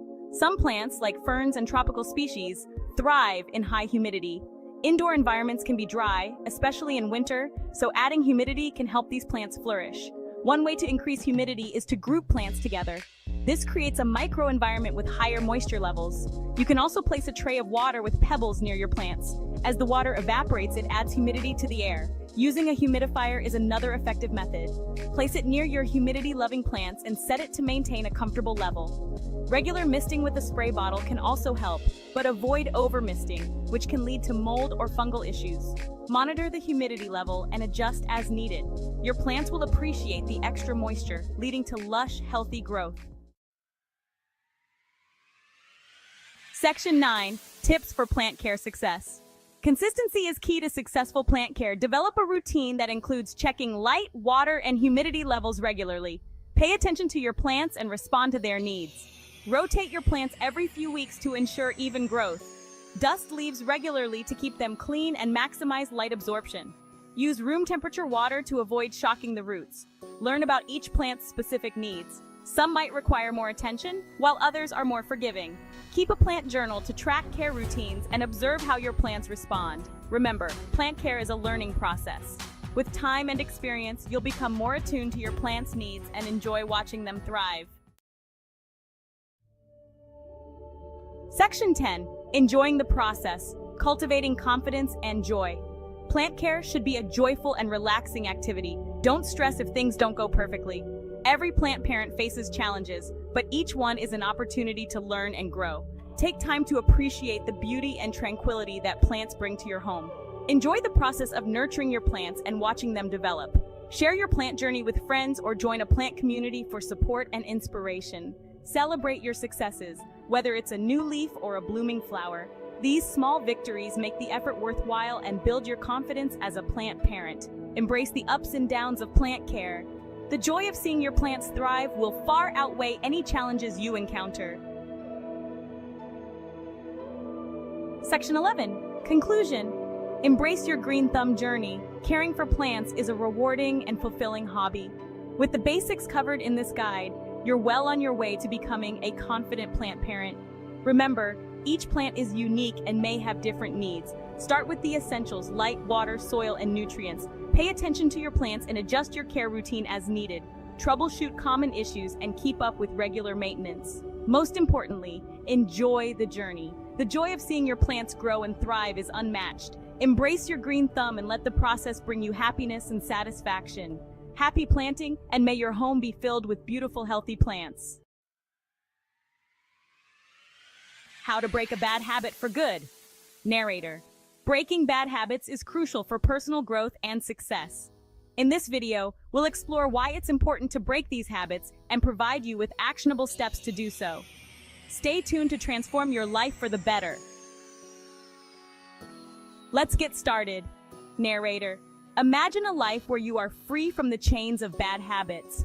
Picture yourself achieving your dreams and living a healthier, happier life. This journey won't be easy, but with determination and the right strategies, you can make lasting changes. So are you ready to take the first step? Let's dive in! Hey everyone! Today we're diving into a topic that affects all of us: breaking bad habits. Whether it's scrolling too much, procrastinating, or overindulging in junk food, we all have habits we'd like to quit. I remember a time when I couldn't stop hitting the snooze button every morning. It felt impossible to break free from that cycle. But with some effective strategies, I managed to turn things around. So what actually works? In this video, we're going to cover effective strategies backed by science and psychology to help you take control and finally break that bad habit for good. From mindfulness techniques to practical tips, we've got you covered. Stay tuned and let's get started on this journey together. Remember, breaking a habit is a journey and every step forward counts. Let's embark on this path to a better you.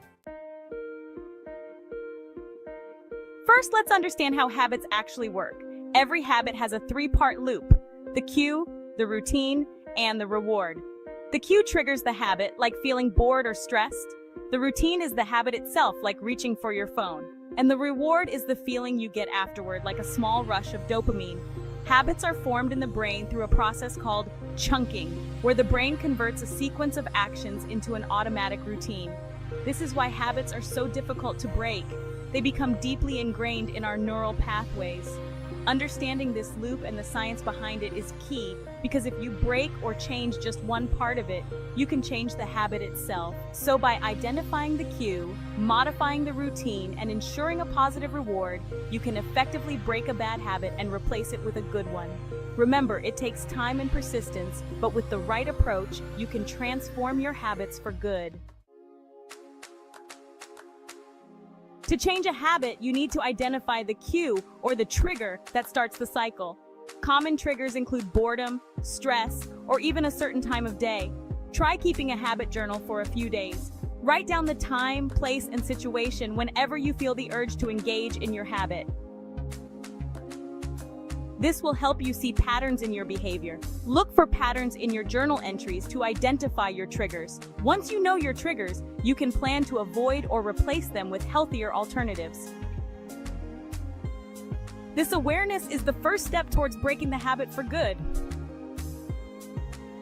Remember, change takes time, but with persistence, you can overcome any habit.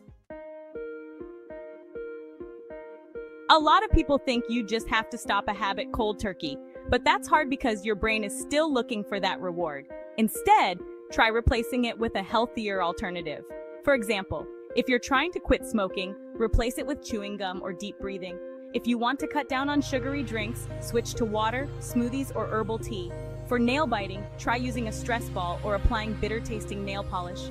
The key is to have a plan in place. Identify your triggers and decide on your healthier alternatives beforehand.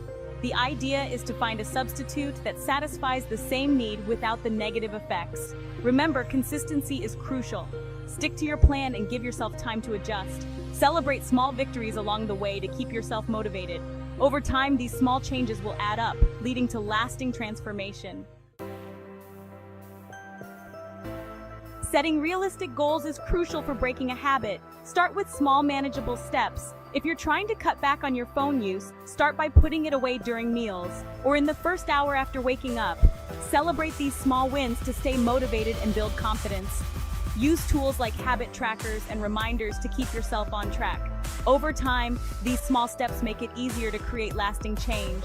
Reflect on your progress and share your success to inspire others. As you achieve your initial goals, set new ones to continue your journey. Share your goals with friends or family to gain support and accountability. Visualize your success to stay inspired and focused on your journey. Find balance by incorporating enjoyable activities into your routine. Take time to reflect on your journey and appreciate how far you've come. Tell a friend or family member about your goal. Sharing your intentions can make them feel more real and tangible. Having someone else aware of your commitment can help keep you on track. They can offer support and remind you of your goals. Better yet, find a buddy who wants to change a habit too and check in with each other regularly. This mutual support can be incredibly motivating. Knowing someone else is rooting for you and that you're accountable to them can increase your motivation. Celebrate small victories together. Consider joining a support group where you can share your progress and challenges with others who have similar goals. The shared experience can be very encouraging.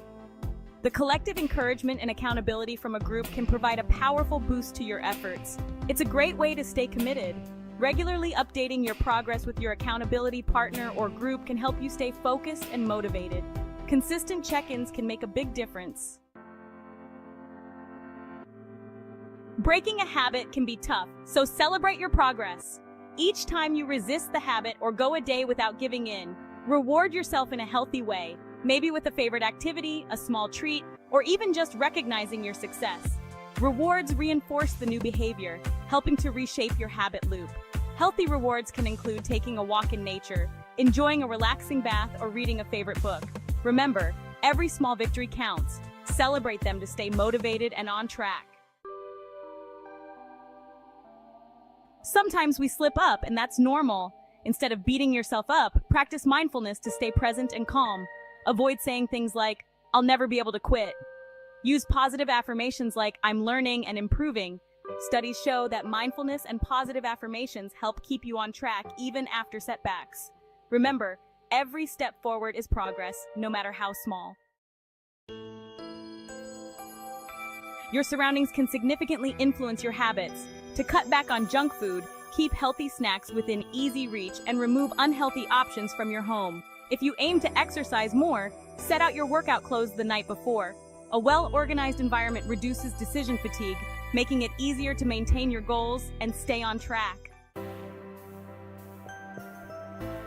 Visualization and intention setting can significantly enhance your ability to break bad habits.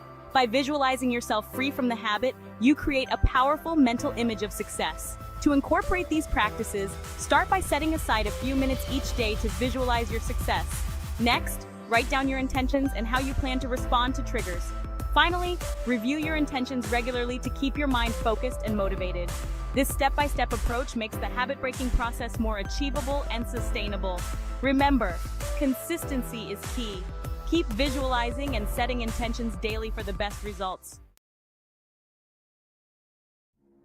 Breaking a habit isn't easy, and it won't happen overnight. Studies say it takes an average of 66 days to form a new habit, though it varies for everyone. Be patient and don't give up after a slip-up. Remember, persistence is key. The important thing is to keep going, recognizing each step forward as progress. Celebrate small victories and stay committed to the process. Use tools like journaling, setting reminders, and surrounding yourself with positive affirmations to stay on track. Stay focused and keep pushing forward. All right, let's recap the main steps for breaking a bad habit. Identify your triggers, replace the habit, take small steps, find accountability, reward your progress, stay positive, adjust your environment, visualize your goal, and most importantly, be patient.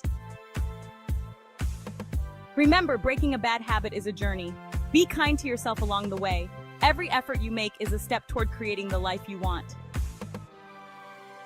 Keep going and celebrate every small victory. You've got this! Thanks for watching. I hope these strategies help you tackle any habit you're trying to break. Let me know in the comments which habit you're working on and any other tips you found useful. Don't forget to like, subscribe, and hit the bell for more insights and practical advice to help you reach your goals. Remember, the journey to breaking a bad habit starts with a single step. Take that step today and embrace the positive changes ahead. See you next time. Stay committed and you'll see the results. Good luck. The French press, a timeless classic in the world of coffee brewing, a symbol of simple elegance in the world of coffee. Its design is both functional and beautiful, making it a staple in many kitchens.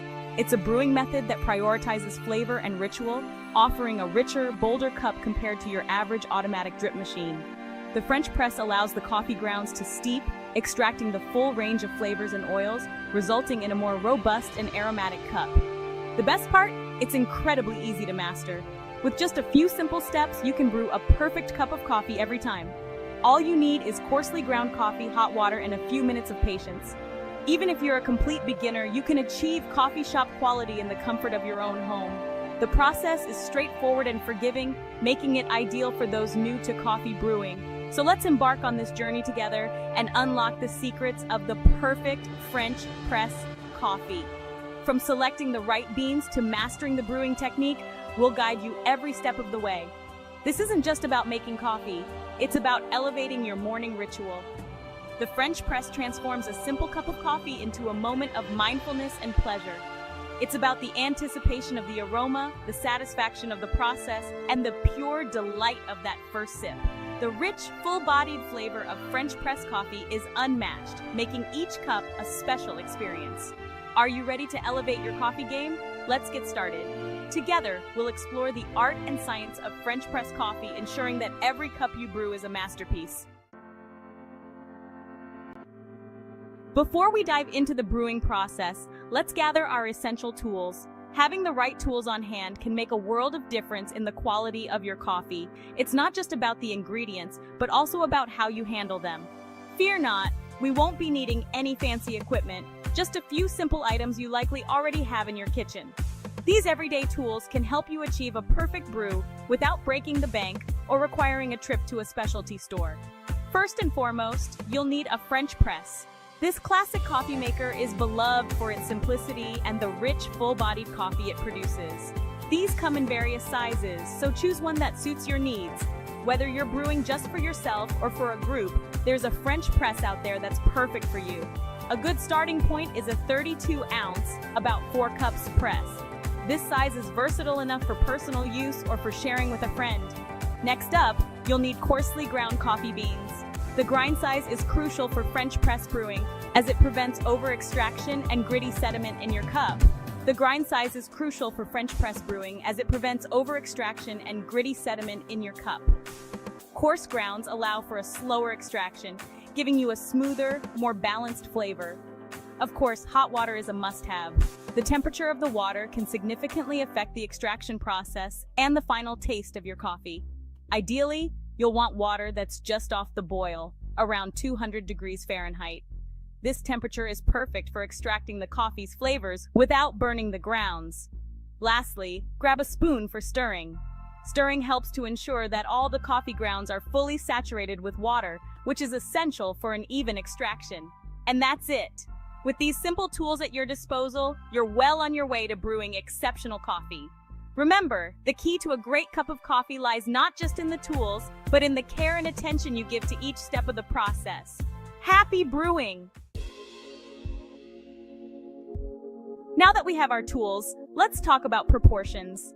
The balance between coffee and water is crucial to achieving that perfect cup. Achieving the perfect cup of French press coffee starts with the right coffee to water ratio. This ratio ensures that the flavors are well extracted and balanced, giving you a rich and satisfying brew. A good rule of thumb is to use a 1:15 ratio, which translates to 1 gram of coffee for every 15 milliliters of water. This ratio is widely recommended by coffee experts and enthusiasts alike. Don't worry, you don't need a scale to measure this out precisely. While a digital scale can offer precision, a simple kitchen tool like a tablespoon can also help you achieve a great cup of coffee. A simple tablespoon measure will do the trick. Typically, 1 tablespoon of coffee grounds is approximately equal to 5 grams. So, for a standard 32-ounce French press, we'll use 7 to 8 tablespoons of coarsely ground coffee. For a standard 32-ounce French press, we'll use 7 to 8 tablespoons of coarsely ground coffee. Coarse grounds are essential for French press brewing as they allow for proper extraction without over-extraction. As for the water, fill your kettle and bring it to a boil. The quality of water can also impact the taste of your coffee, so using filtered water is often recommended. Once it's ready, let it cool for a minute before proceeding to the next step. Boiling water can scorch the coffee grounds, leading to a bitter taste.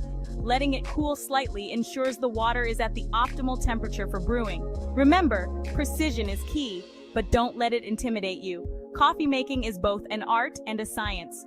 With practice, you'll find the perfect balance that suits your taste. Enjoy the process and savor each cup.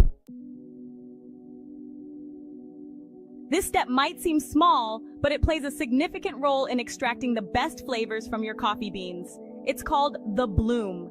Once you've added your coffee grounds to the French press, pour just enough hot water to saturate them completely. You'll notice the coffee grounds expanding and releasing gases. This is the bloom. Give the grounds a gentle stir to ensure all of them are evenly wetted. This allows the coffee to degas and prepares it for optimal extraction during the steeping process. The bloom is your coffee's way of saying hello, so take a moment to appreciate its rich aroma before moving on to the next step. Section 5. The art of patience, steeping for flavor. Now comes the most important part, steeping. Carefully pour the remaining hot water into the French press, ensuring all the coffee grounds are submerged. Place the lid on top of the press, but don't plunge just yet. We need to give the coffee ample time to steep and release its full flavor potential. Set a timer for 4 minutes. This is the sweet spot for French press brewing, allowing for a well-balanced extraction without any bitterness. While you wait, resist the temptation to press the plunger. The magic is happening during this steeping time, so be patient and let the flavors develop fully. Section 6. The final plunge, pressing with finesse. After 4 minutes, it's time for the grand finale, pressing the plunger. This step requires a delicate touch to avoid disturbing the coffee grounds settled at the bottom. Hold the lid firmly with one hand to prevent it from slipping and slowly press the plunger down with the other. Apply even pressure throughout the process, ensuring a smooth and consistent extraction. Once the plunger reaches the bottom, your coffee is ready to be poured and enjoyed. But before you do, let's talk about how to pour it like a pro. Section 7. Savor the moment. A sensory coffee experience. Pour your freshly brewed coffee into your favorite mug and take a moment to appreciate its rich aroma and inviting color.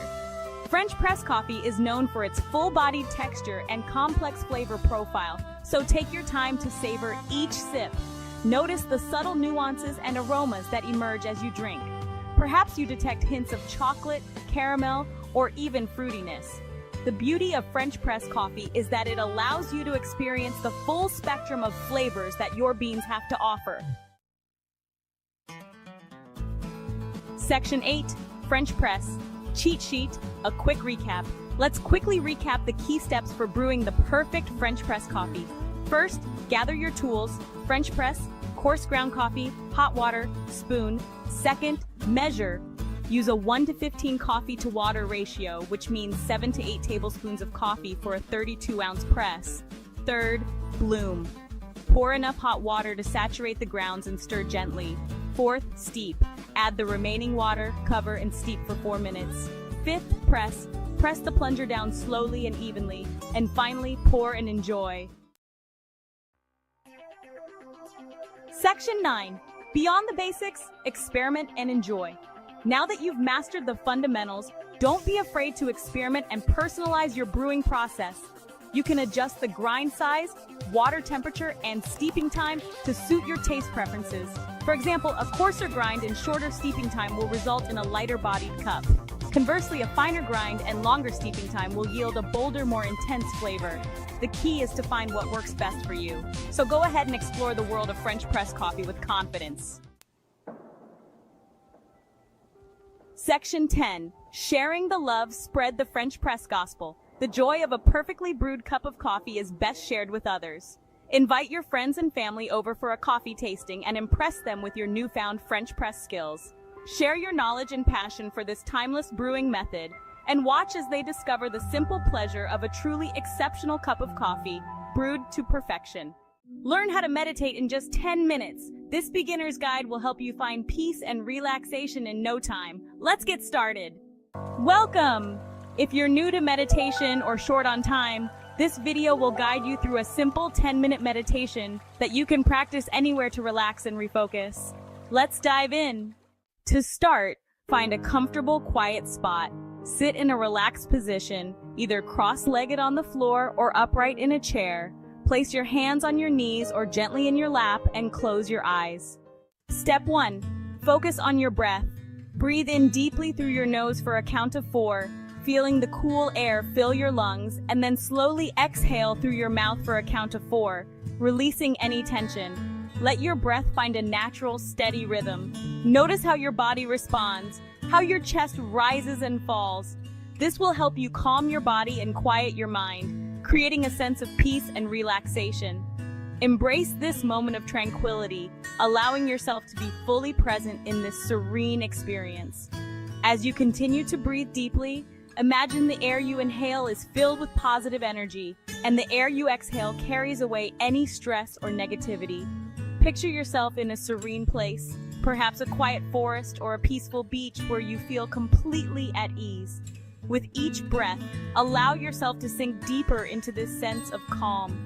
Feel the tension in your shoulders melt away, your jaw unclench, and your mind become clearer. Visualize the tranquility of your surroundings, enhancing your inner peace. Pay attention to the sensations in your body. Notice the coolness of the air as it enters your nostrils, the way your lungs expand, and the warmth of the breath as it leaves your body. Each breath is a reminder of the present moment, a chance to reconnect with yourself. If your mind starts to wander, gently bring your focus back to your breath without judgment. This practice is about being kind to yourself and finding a moment of stillness in a busy world. Allow yourself to be fully immersed in this practice, feeling each breath as a gift. Remember, this is your time to relax and rejuvenate. There is no right or wrong way to breathe. Just allow your breath to guide you to a place of inner peace. With each inhale, feel a sense of renewal, and with each exhale, let go of anything that no longer serves you.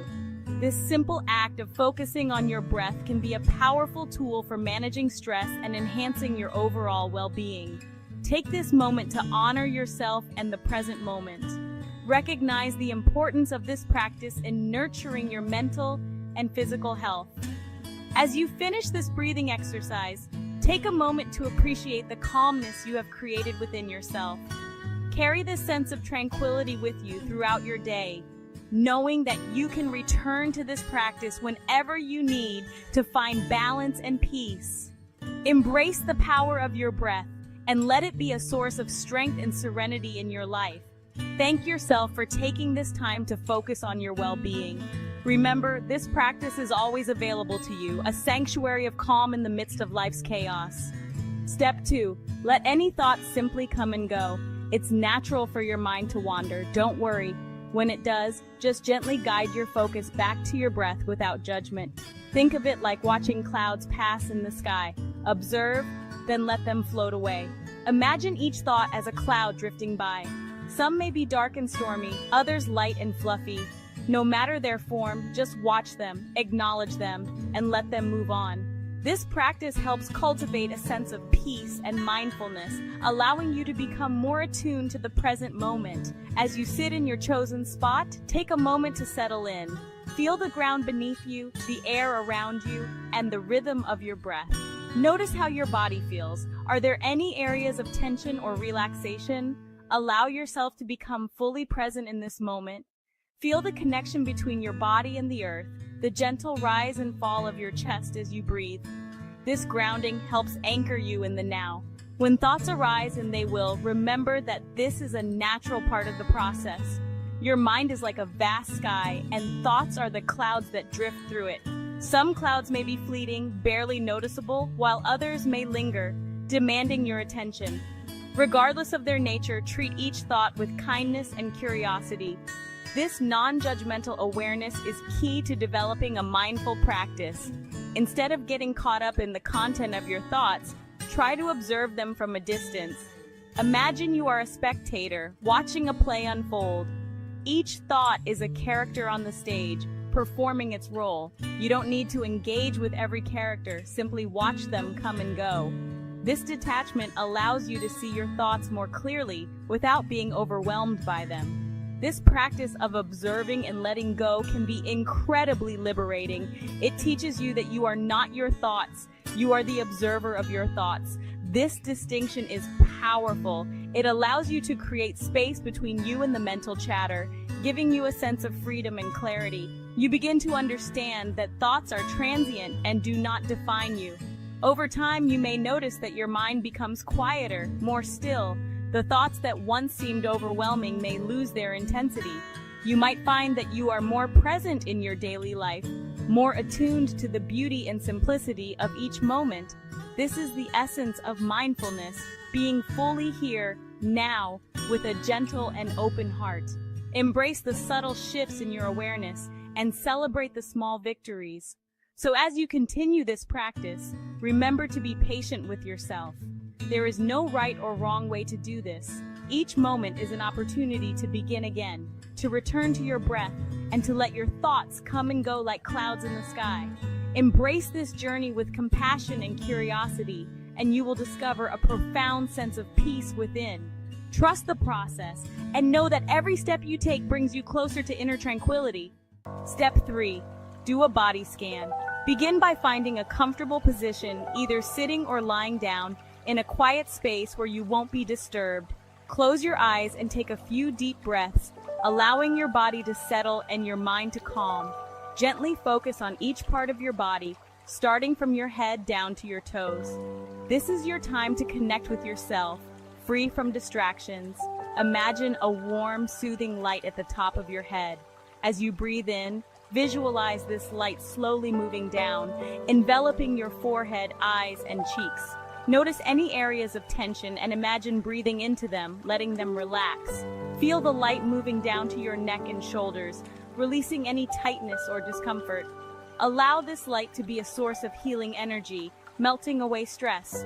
Continue this process, guiding the light down your arms, through your chest, and into your abdomen. With each breath, allow the light to dissolve any stress or tension it encounters. As you reach your hips and legs, feel the warmth and relaxation spreading further, down to your knees, calves, and finally your feet.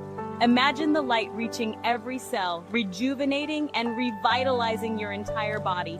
As you breathe deeply, visualize a wave of calmness washing over you from head to toe.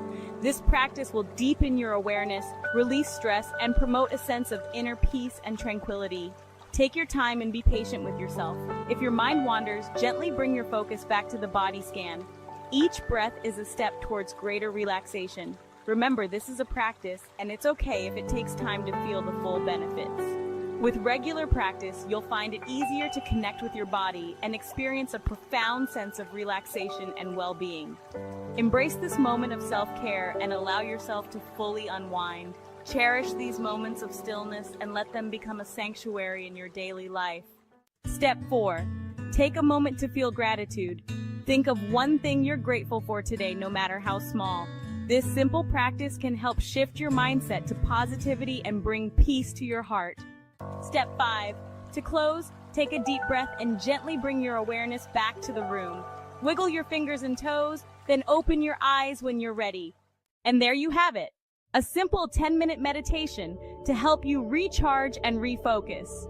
Try practicing this daily for the best results. If you found this helpful, don't forget to like, share, and subscribe for more mindfulness tips. Happy meditating! Hey everyone, Lindsay Sterling here. Ever listened to a beautiful melody and wished you could play it yourself? Learning to read music notes is like unlocking a secret code that opens up a world of musical possibilities. It might seem intimidating at first, but trust me, it's easier than you think. In this beginner's guide, we'll break down the basics of reading music notes step by step. We'll cover everything from the musical staff to time signatures and note values.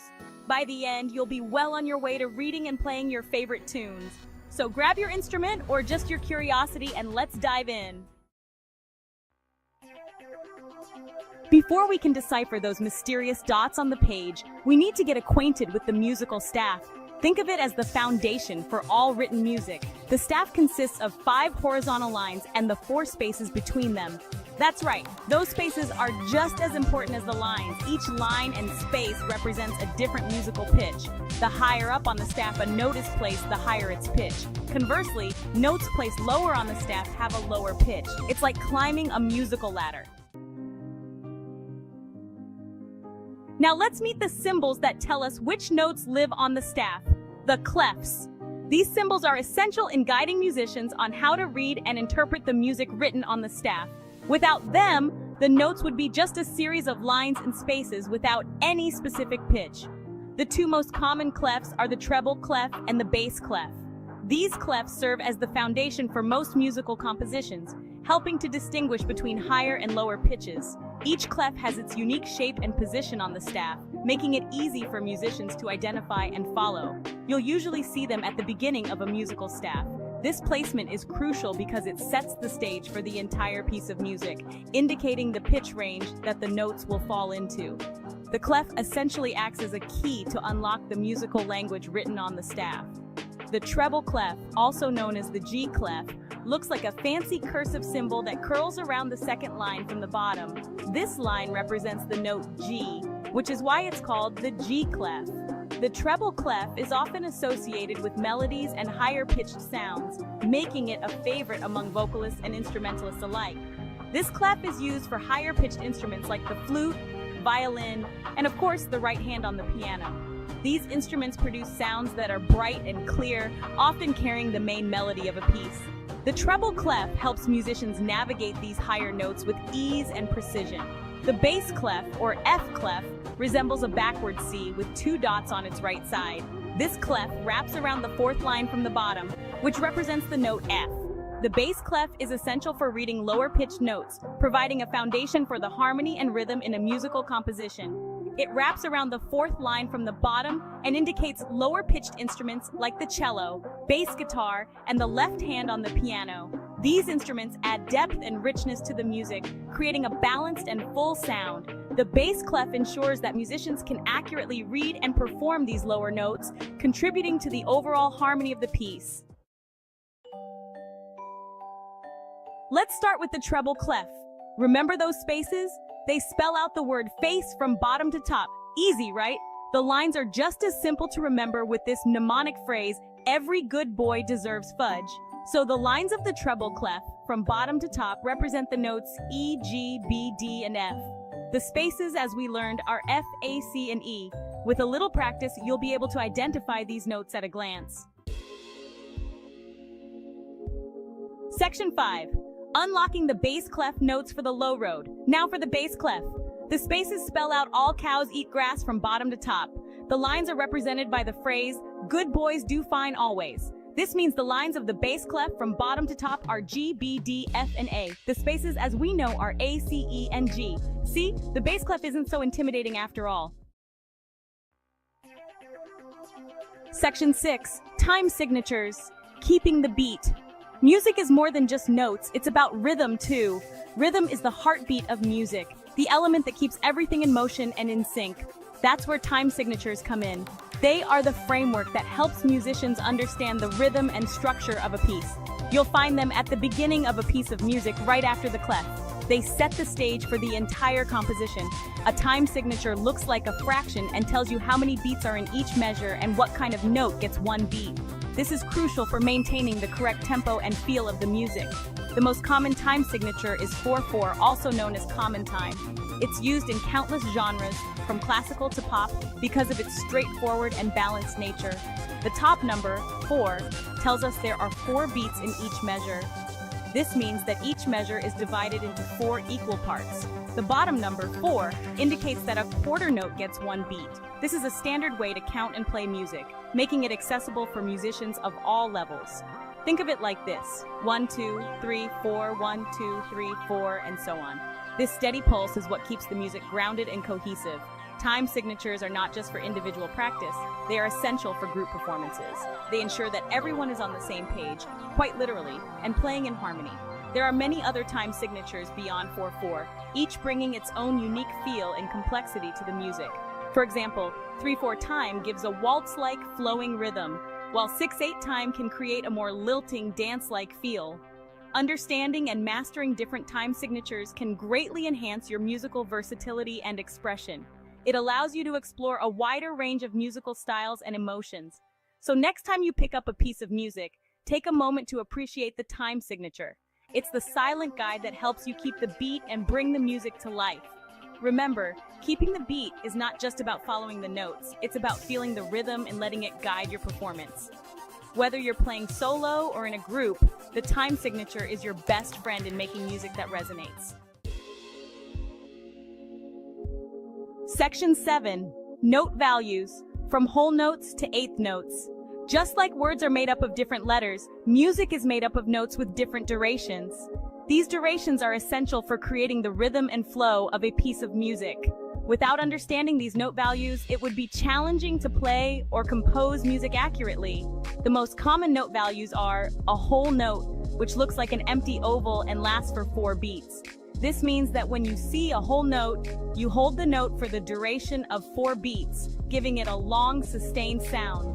A half note, which looks like a whole note with a stem and lasts for 2 beats.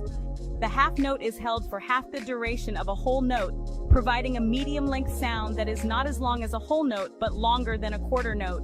A quarter note, which looks like a filled-in oval with a stem and lasts for 1 beat. The quarter note is one of the most commonly used notes in music, providing a steady rhythmic pulse that is easy to follow. And an eighth note, which looks like a quarter note with a flag on its stem and lasts for half a beat. Eighth notes are often used to create faster, more intricate rhythms, adding complexity and interest to the music. Understanding note values is crucial for playing music with the correct rhythm. By knowing how long to hold each note, musicians can ensure they are playing in time with the rest of the ensemble or with a metronome. This knowledge allows for precise execution of musical pieces, whether they are simple melodies or complex compositions. Additionally, being familiar with note values helps in reading sheet music more efficiently, making the learning process smoother and more enjoyable. So, take the time to practice and internalize these note values, as they are the foundation of all musical rhythm and timing. Section 8. Practice makes perfect, putting it all together. Now that you know the basics of the musical staff, clefs, time signatures, and note values, it's time to put your knowledge into practice. Here's a simple exercise. Try clapping the rhythm of the notes while saying the note names out loud. Don't worry if you don't get it perfect right away. The key is to keep practicing. Section 9. Memorization magic tips and tricks. Memorizing the notes on the staff can seem daunting, but there are a few tricks that can help. Flashcards. Create flashcards with the note name on one side and its position on the staff on the other. Mnemonic devices. Use the phrases we learned earlier to remember the note names on the lines and spaces. Practice consistently. The more you practice reading music, the more natural it will become. Remember, repetition is key. Section 10. Consistency is key, making music a habit. Learning to read music is like learning any new language. It takes time and effort. The key is to be patient with yourself and practice regularly, even if it's just for a few minutes each day. Set realistic goals and celebrate your progress along the way. Don't be afraid to make mistakes. Mistakes are part of the learning process. The important thing is to learn from them and keep moving forward. Section 11. Conclusion, your musical journey begins. Congratulations! You've taken your first steps into the world of music reading. Remember, this is just the beginning. There's so much more to explore and discover. Keep practicing, stay curious, and most importantly, have fun. Music is a gift, and now you have the key to unlock its endless possibilities. Welcome to the exciting world of coding. Whether you're here out of curiosity, a desire to build something new, or to enhance your career, you've made a fantastic choice. In this beginner's guide, we'll embark on a journey to demystify coding and empower you to write your very first lines of code. Coding is not just about writing commands. It's about solving problems, thinking logically, and creating something from nothing. Don't worry if you're starting with absolutely no prior experience. We'll break down every step in a clear, concise, and easy-to-understand manner. Coding can seem intimidating at first, but with patience and practice, you'll find it to be an incredibly rewarding skill. Our weapon of choice for this adventure will be Python, renowned for its readability and user-friendliness. Python is a versatile language used in web development, data analysis, artificial intelligence, and more. Its simple syntax makes it an excellent choice for beginners. We'll be using an online platform called REPL.IT, which eliminates the need for any complex setups and allows you to dive straight into coding from your web browser. REPL.IT is user-friendly and perfect for beginners, providing an interactive environment where you can write, test, and debug your code. Get ready to unleash your creativity and build something amazing with code. By the end of this guide, you'll have a solid foundation in coding principles and the confidence to tackle more complex projects. So grab your laptop, get comfortable, and let's start this exciting journey together. Happy coding! At its core, coding is the language we use to communicate with computers. Just like we use English or Spanish to tell someone to make a sandwich, we use coding languages like Python to instruct computers to perform specific tasks. These tasks can range from simple calculations to complex operations like displaying images or playing videos. Think of code as a set of instructions that a computer follows step by step. Each line of code tells the computer what to do, and the computer diligently executes these instructions in sequence. By combining different instructions, we can create sophisticated programs that solve problems, automate tasks, and bring our ideas to life. Before we write our first line of code, let's set up our coding environment on REPL.IT. REPL.IT is an online platform that provides everything we need to write and run Python code directly in our web browser. Open your web browser and navigate to https://replit.com/. Click on the Start Coding button. Choose Python as your programming language. Give your project a name, such as My First Program. Click on the Create REPL button. Congratulations! You've successfully created your first Python project on REPL.IT. You should now see a blank coding area where you can start writing your code. Now let's write our very first line of code. In Python, we can use the function to display text on the screen. This function takes whatever we put inside the parentheses and prints it out for us to see.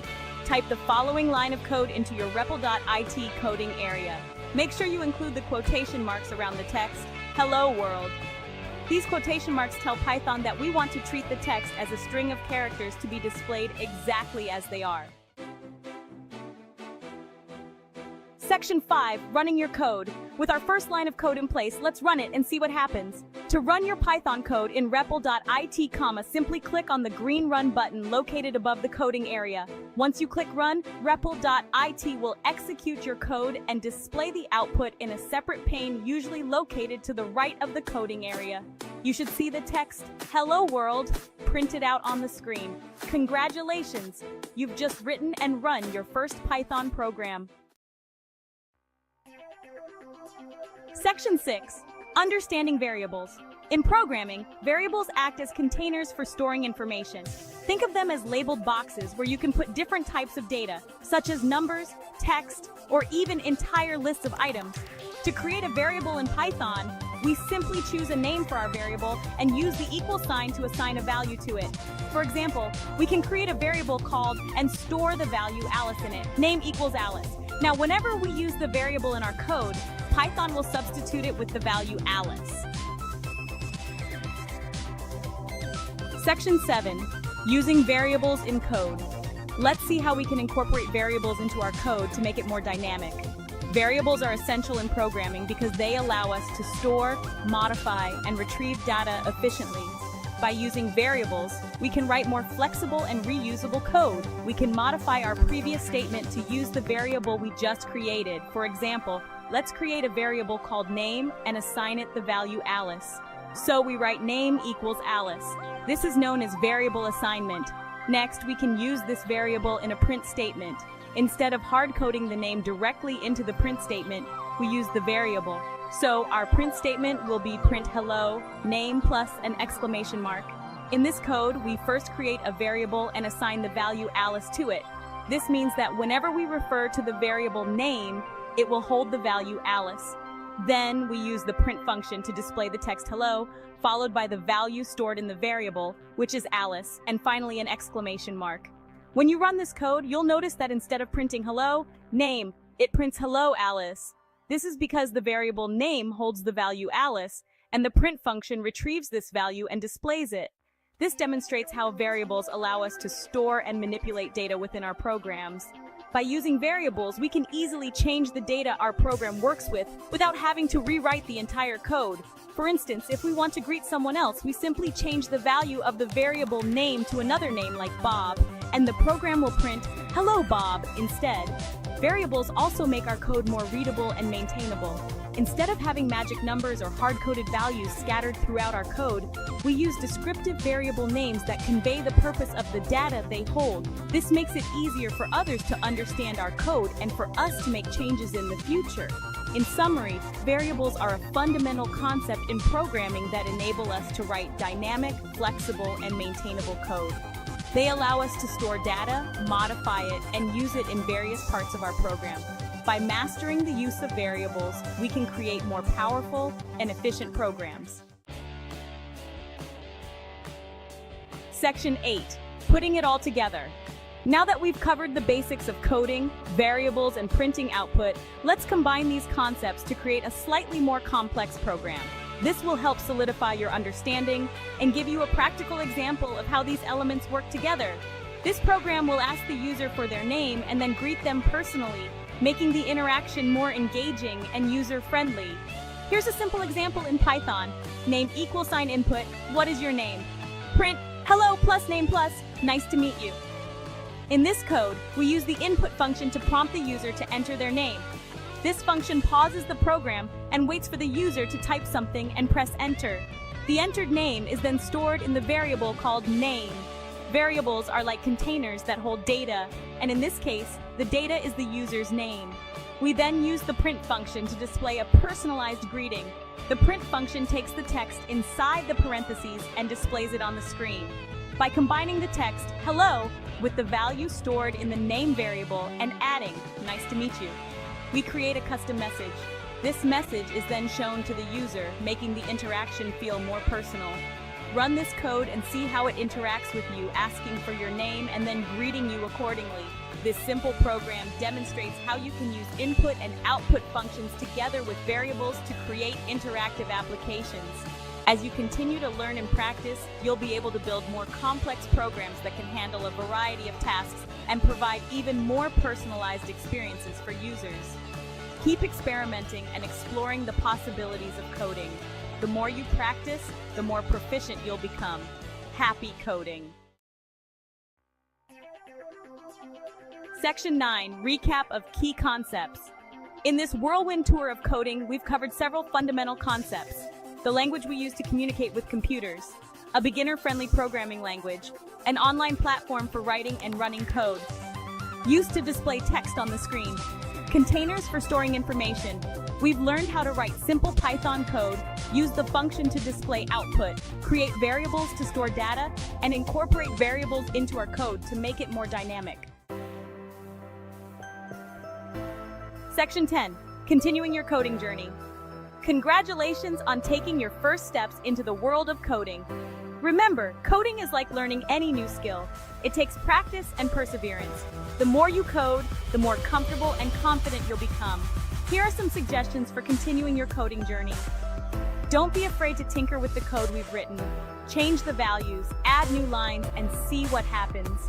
The internet is brimming with free coding tutorials, courses, and communities. Challenge yourself to create small projects that interest you. Section 11, conclusion. As you delve deeper into the realm of coding, you'll discover endless possibilities for creativity, problem solving, and innovation. Embrace the learning process, don't be afraid to make mistakes, and most importantly, have fun. The power to shape the digital world is at your fingertips. Start coding today. Have you ever noticed someone's face turning red when they're embarrassed even before they say a word? Or perhaps you've sensed someone's discomfort from their closed-off posture during a conversation. This, my friends, is the power of body language, the silent symphony our bodies conduct every single day. Our bodies, you see, are incredibly expressive instruments. They communicate volumes without uttering a single syllable. So, buckle up, my friends, as we embark on a journey to decode the fascinating language of the human body, starting with the very windows to our souls, our eyes. The eyes, as they say, are the windows to the soul. Eye contact, or lack thereof, speaks volumes in the silent language of body language. It's a powerful tool for establishing connection and conveying interest. Steady eye contact signals engagement and genuine interest. Averted gaze can indicate discomfort or disinterest. Cultural norms and context shape the meaning of eye contact. By paying attention to this subtle dance, we gain insights into emotions and intentions. Our hands, those versatile instruments of action, are also eloquent storytellers in the realm of body language.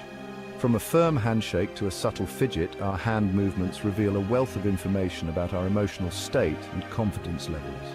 Open, expansive hand gestures often accompany honesty and transparency. Think of a friend enthusiastically sharing a story, their hands moving freely, palms open. Conversely, concealed hands can signal nervousness or anxiety. Are they gesturing openly and confidently or fidgeting nervously? Their hands might just hold the key to unlocking their true feelings. Posture, the way we hold our bodies, is a powerful non-verbal communicator, revealing volumes about our confidence and comfort levels. From the confident stride of a CEO to the slumped shoulders of someone feeling defeated, our posture paints a vivid picture of our inner state. Imagine a speaker addressing an audience, standing tall and erect, shoulders squared, head held high.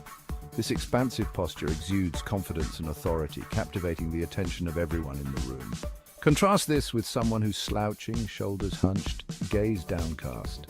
Our posture is not merely a physical stance, it's a reflection of our self-perception and emotional state.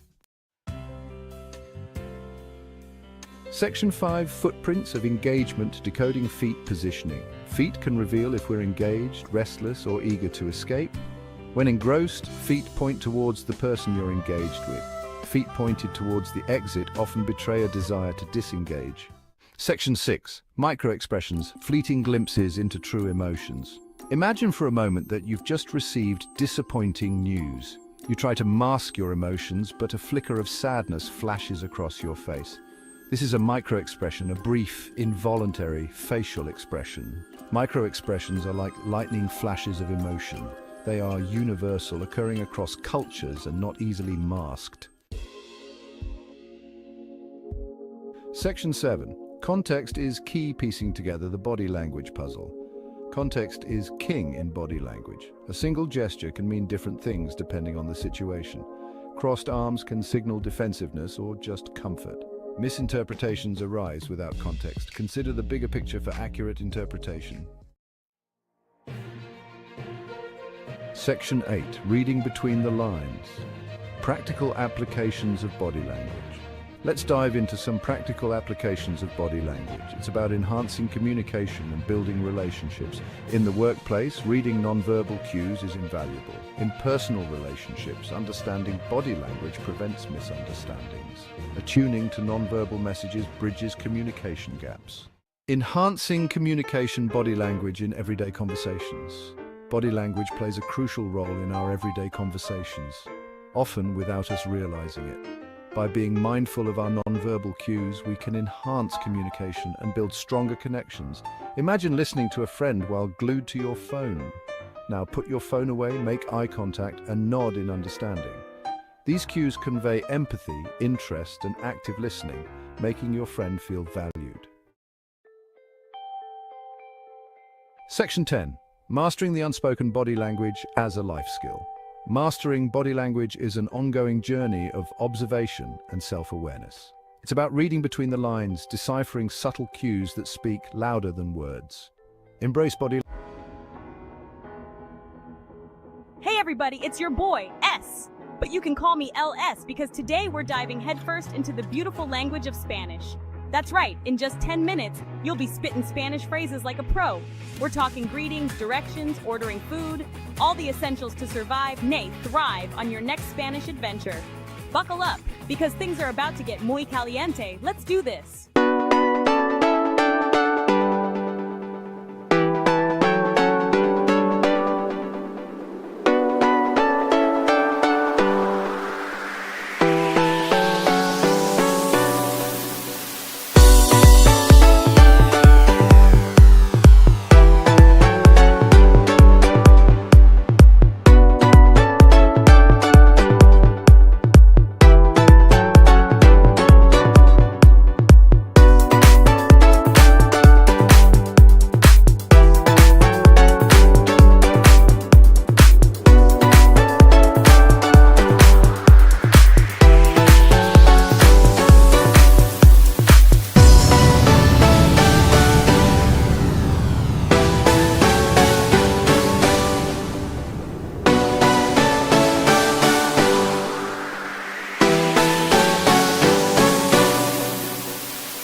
Okay, so someone hits you with a hola or a como estas. What do you say back? Don't panic, amigos, I got you. If someone asks how you are, you can keep it simple with bien, gracias, which means good, thank you. Or if you're feeling extra chipper, you can say muy bien, gracias, which means very good, thank you. And if they ask, what's your name? Just hit them with a smooth me llamo, your name. It's like saying Bond, James Bond, but with less martini shaking. Now, let's say you're wandering the streets of Barcelona and you're craving some delicious paella. How do you find the best paella joint in town? Easy peasy, amigos. Just ask a friendly local, ¿Dónde está?, followed by what you're looking for. For example, ¿Dónde está la playa?, means, where is the beach? And if you're feeling lost, just ask, ¿Me puede ayudar, por favor?, which means, can you help me, please? Trust me, a little politeness goes a long way. Chapter 4, ordering food and drinks. Para comer. Hay una cerveza, por favor. Okay. let's talk food, glorious food. Spain is a country renowned for its rich culinary traditions, and there's no better way to immerse yourself in the culture than by indulging in its diverse and delicious cuisine. You're starving after a long day of sightseeing and you're ready to order up a feast. Picture yourself wandering through the charming streets of Spain, the aroma of freshly cooked dishes wafting through the air, enticing you to try everything. To get the waiter's attention, a simple pour favor will do the trick. It's polite and effective, ensuring you get the service you need without any hassle. Then you can say para comer, followed by the dish you want. The phrase para comer translates to eat, and it's the perfect way to start your order. For example, para comer, quiero la paella, means to eat, I want the paella. Paella is one of Spain's most iconic dishes, a flavorful rice dish often made with seafood, chicken, and a variety of vegetables. And for drinks, just say para beber, followed by your beverage of choice. The phrase para beber translates to drink, making it easy to order your favorite refreshment, like para beber quiero una cerveza, which means to drink, I want a beer. Cheers to that. Whether you prefer a cold beer, a glass of fine Spanish wine, or a refreshing sangria, knowing how to order your drink is essential for a complete dining experience. Spanish cuisine is not just about the food itself, but also about the fresh ingredients that go into each dish. Visiting a local market can give you a deeper appreciation for the flavors and traditions that make Spanish food so special.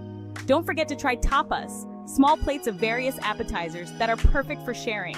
Tapas are a staple of Spanish dining culture, offering a variety of flavors and textures in one meal. Dining in Spain is a social experience, often enjoyed with friends and family. It's about savoring each bite, enjoying good company, and creating lasting memories. As the sun sets and the city comes alive, the vibrant nightlife of Spain offers countless opportunities to continue your culinary adventure. From bustling tapas bars to elegant restaurants, there's always something new to discover. And don't forget to save room for dessert. Spanish desserts like churros with chocolate or creamy flan are the perfect way to end your meal on a sweet note. So the next time you're in Spain, remember these simple phrases and enjoy the incredible food and drinks the country has to offer. Buen provecho y salud! Chapter 5. Expressing thanks and politeness. Muchas gracias! Now let's talk manners, amigos. Spanish speakers are all about politeness, so it's important to show your gratitude. Whenever someone helps you out, be sure to say, muchas gracias, which means thank you very much. And if you want to be extra polite, you can add por favor at the end of your requests, like una cerveza, por favor, which means a beer please. Remember, a little por favor goes a long way. Chapter 6. Saying goodbye, hasta luego. Well, amigos, it's been a blast, but all good things must come to an end. To say goodbye in Spanish, you can use adios, which is like saying farewell or goodbye for now. But if you want something a little more casual, you can say hasta luego, which means see you later. Or if you're feeling extra friendly, you can say nos vemos, which means we'll see each other. Just promise me you'll practice your Spanish, okay? Chapter 7. Practice tips and encouragement. Practica tu español. Alright, amigos, we've covered a lot of ground today, but the learning doesn't stop here. To really make these phrases stick, you gotta practice, practice, practice. Talk to your Spanish-speaking friends, watch some telenovelas, or even just talk to yourself in the mirror. The more you use these phrases, the more natural they'll become. And hey, if you ever need a laugh, just remember this video. I'm here to make learning Spanish fun and accessible for everyone.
Crable. Outro, hasta la próxima. And there you have it, basic Spanish phrases mastered in minutes. You guys are all over it like paella on a hot summer. Greetings, fellow travelers of the cosmos. Today we embark on an exhilarating adventure into the world of Morse code, a language that has transcended time and space. Imagine a language that transcends spoken words, a language that has united humanity across vast distances for over a century. This is the story of Morse code, a remarkable invention that has stood the test of time. Invented in the 1830s by Samuel Morse and Alfred Vail, Morse code revolutionized long-distance communication. It was a groundbreaking development that allowed people to send messages across continents and oceans, bridging the gap between distant lands. Morse code uses a simple system of dots, dashes, and silences to transmit messages. Each letter of the alphabet and each number is represented by a unique combination of these elements, creating a universal language that anyone can learn and use. Samuel Morse and Alfred Vail's invention was not just a technological marvel, it was a symbol of human ingenuity and creativity. Their work laid the foundation for modern communication systems, influencing everything from telegraphs to the internet.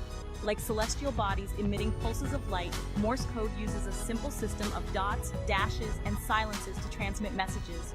This ingenious code became a lifeline for ships at sea, soldiers in war, and even astronauts venturing into the great unknown. During times of war, Morse code was a crucial tool for military communication, allowing commanders to send orders and receive intelligence quickly and securely. At sea, it was used to send distress signals and coordinate rescue operations, saving countless lives. Today, in our digital age, Morse code might seem like a relic of the past. However, its legacy endures. Morse code has found new life in the digital world, with enthusiasts using it for everything from amateur radio to emergency communication. It's a testament to human ingenuity, a reminder that even the simplest tools can have a profound impact on our world. Morse code's simplicity and effectiveness have ensured its place in history as one of the most important communication tools ever invented. Like the constellations that guide us through the night sky, Morse code continues to inspire and connect us across time and space. Its enduring legacy is a beacon of human innovation, reminding us of our ability to overcome challenges and connect with one another, no matter the distance. Imagine the night sky, a vast and endless canvas of twinkling stars, each one a tiny beacon of light in the darkness. Each star, like a dot or a dash, contributes to the grand tapestry of the cosmos, creating a celestial symphony that has fascinated humanity for millennia. Similarly, Morse code uses these simple elements to create a language all its own, a language that has been used to communicate across vast distances and through time. A dot is a short burst of sound or light, like a fleeting meteor streaking across the sky, a brief but brilliant flash that captures our attention. A dash, on the other hand, is a longer signal, like the steady glow of a distant star, a constant and reassuring presence in the night sky. The duration of a dash is 3 times that of a dot, a simple yet profound rule that gives Morse code its unique rhythm and structure. But what truly gives Morse code its rhythm and meaning are the silences between these signals, the pauses that allow us to distinguish one letter from another. Like the vast emptiness of space between celestial objects, silences provide separation and structure, creating a sense of order in the seemingly chaotic universe. The silence between dots and dashes within a letter is equal to 1 dot, a brief moment of stillness that allows the message to take shape. The silence between letters is 3 dots long, offering a brief pause before the next cosmic message unfolds, a moment to reflect on the beauty and complexity of this ancient form of communication. The silence between words is even longer, 7 dots in duration, providing a clear separation that ensures each word stands out. Much like the spaces between stars that help us navigate the night sky, Morse code has been a vital tool in history, used in telegraphy, early radio communication, and even in distress signals, proving its enduring significance. Today, while technology has advanced, Morse code remains a fascinating and useful skill, a reminder of the ingenuity of human communication. Just as the stars continue to inspire wonder and curiosity, Morse code continues to be a symbol of our quest to connect and communicate across the vast distances of space and time. In the vast expanse of space, imagine a lone spacecraft emitting a desperate plea for help. SOS. This simple yet powerful signal, recognized worldwide, transcends language barriers and cultural differences. It's a testament to the unifying power of Morse code. But what does SOS stand for? Contrary to popular belief, it's not an acronym. It's simply a sequence of Morse code that's easy to remember and transmit in times of distress. 3 dots, 3 dashes, 3 dots. Think of it as a cosmic beacon, a cry for help that echoes through the void, carrying the hope of rescue. It's a reminder that even in our darkest moments, there's always a chance for connection and salvation.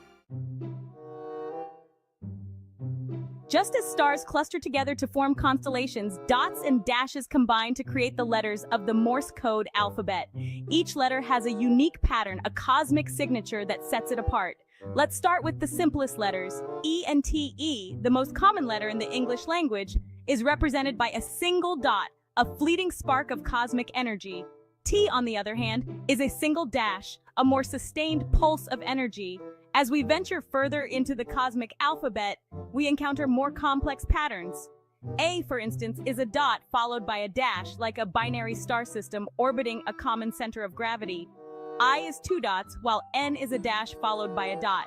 Each letter, like a celestial object, has its own distinct place in the grand scheme of Morse code.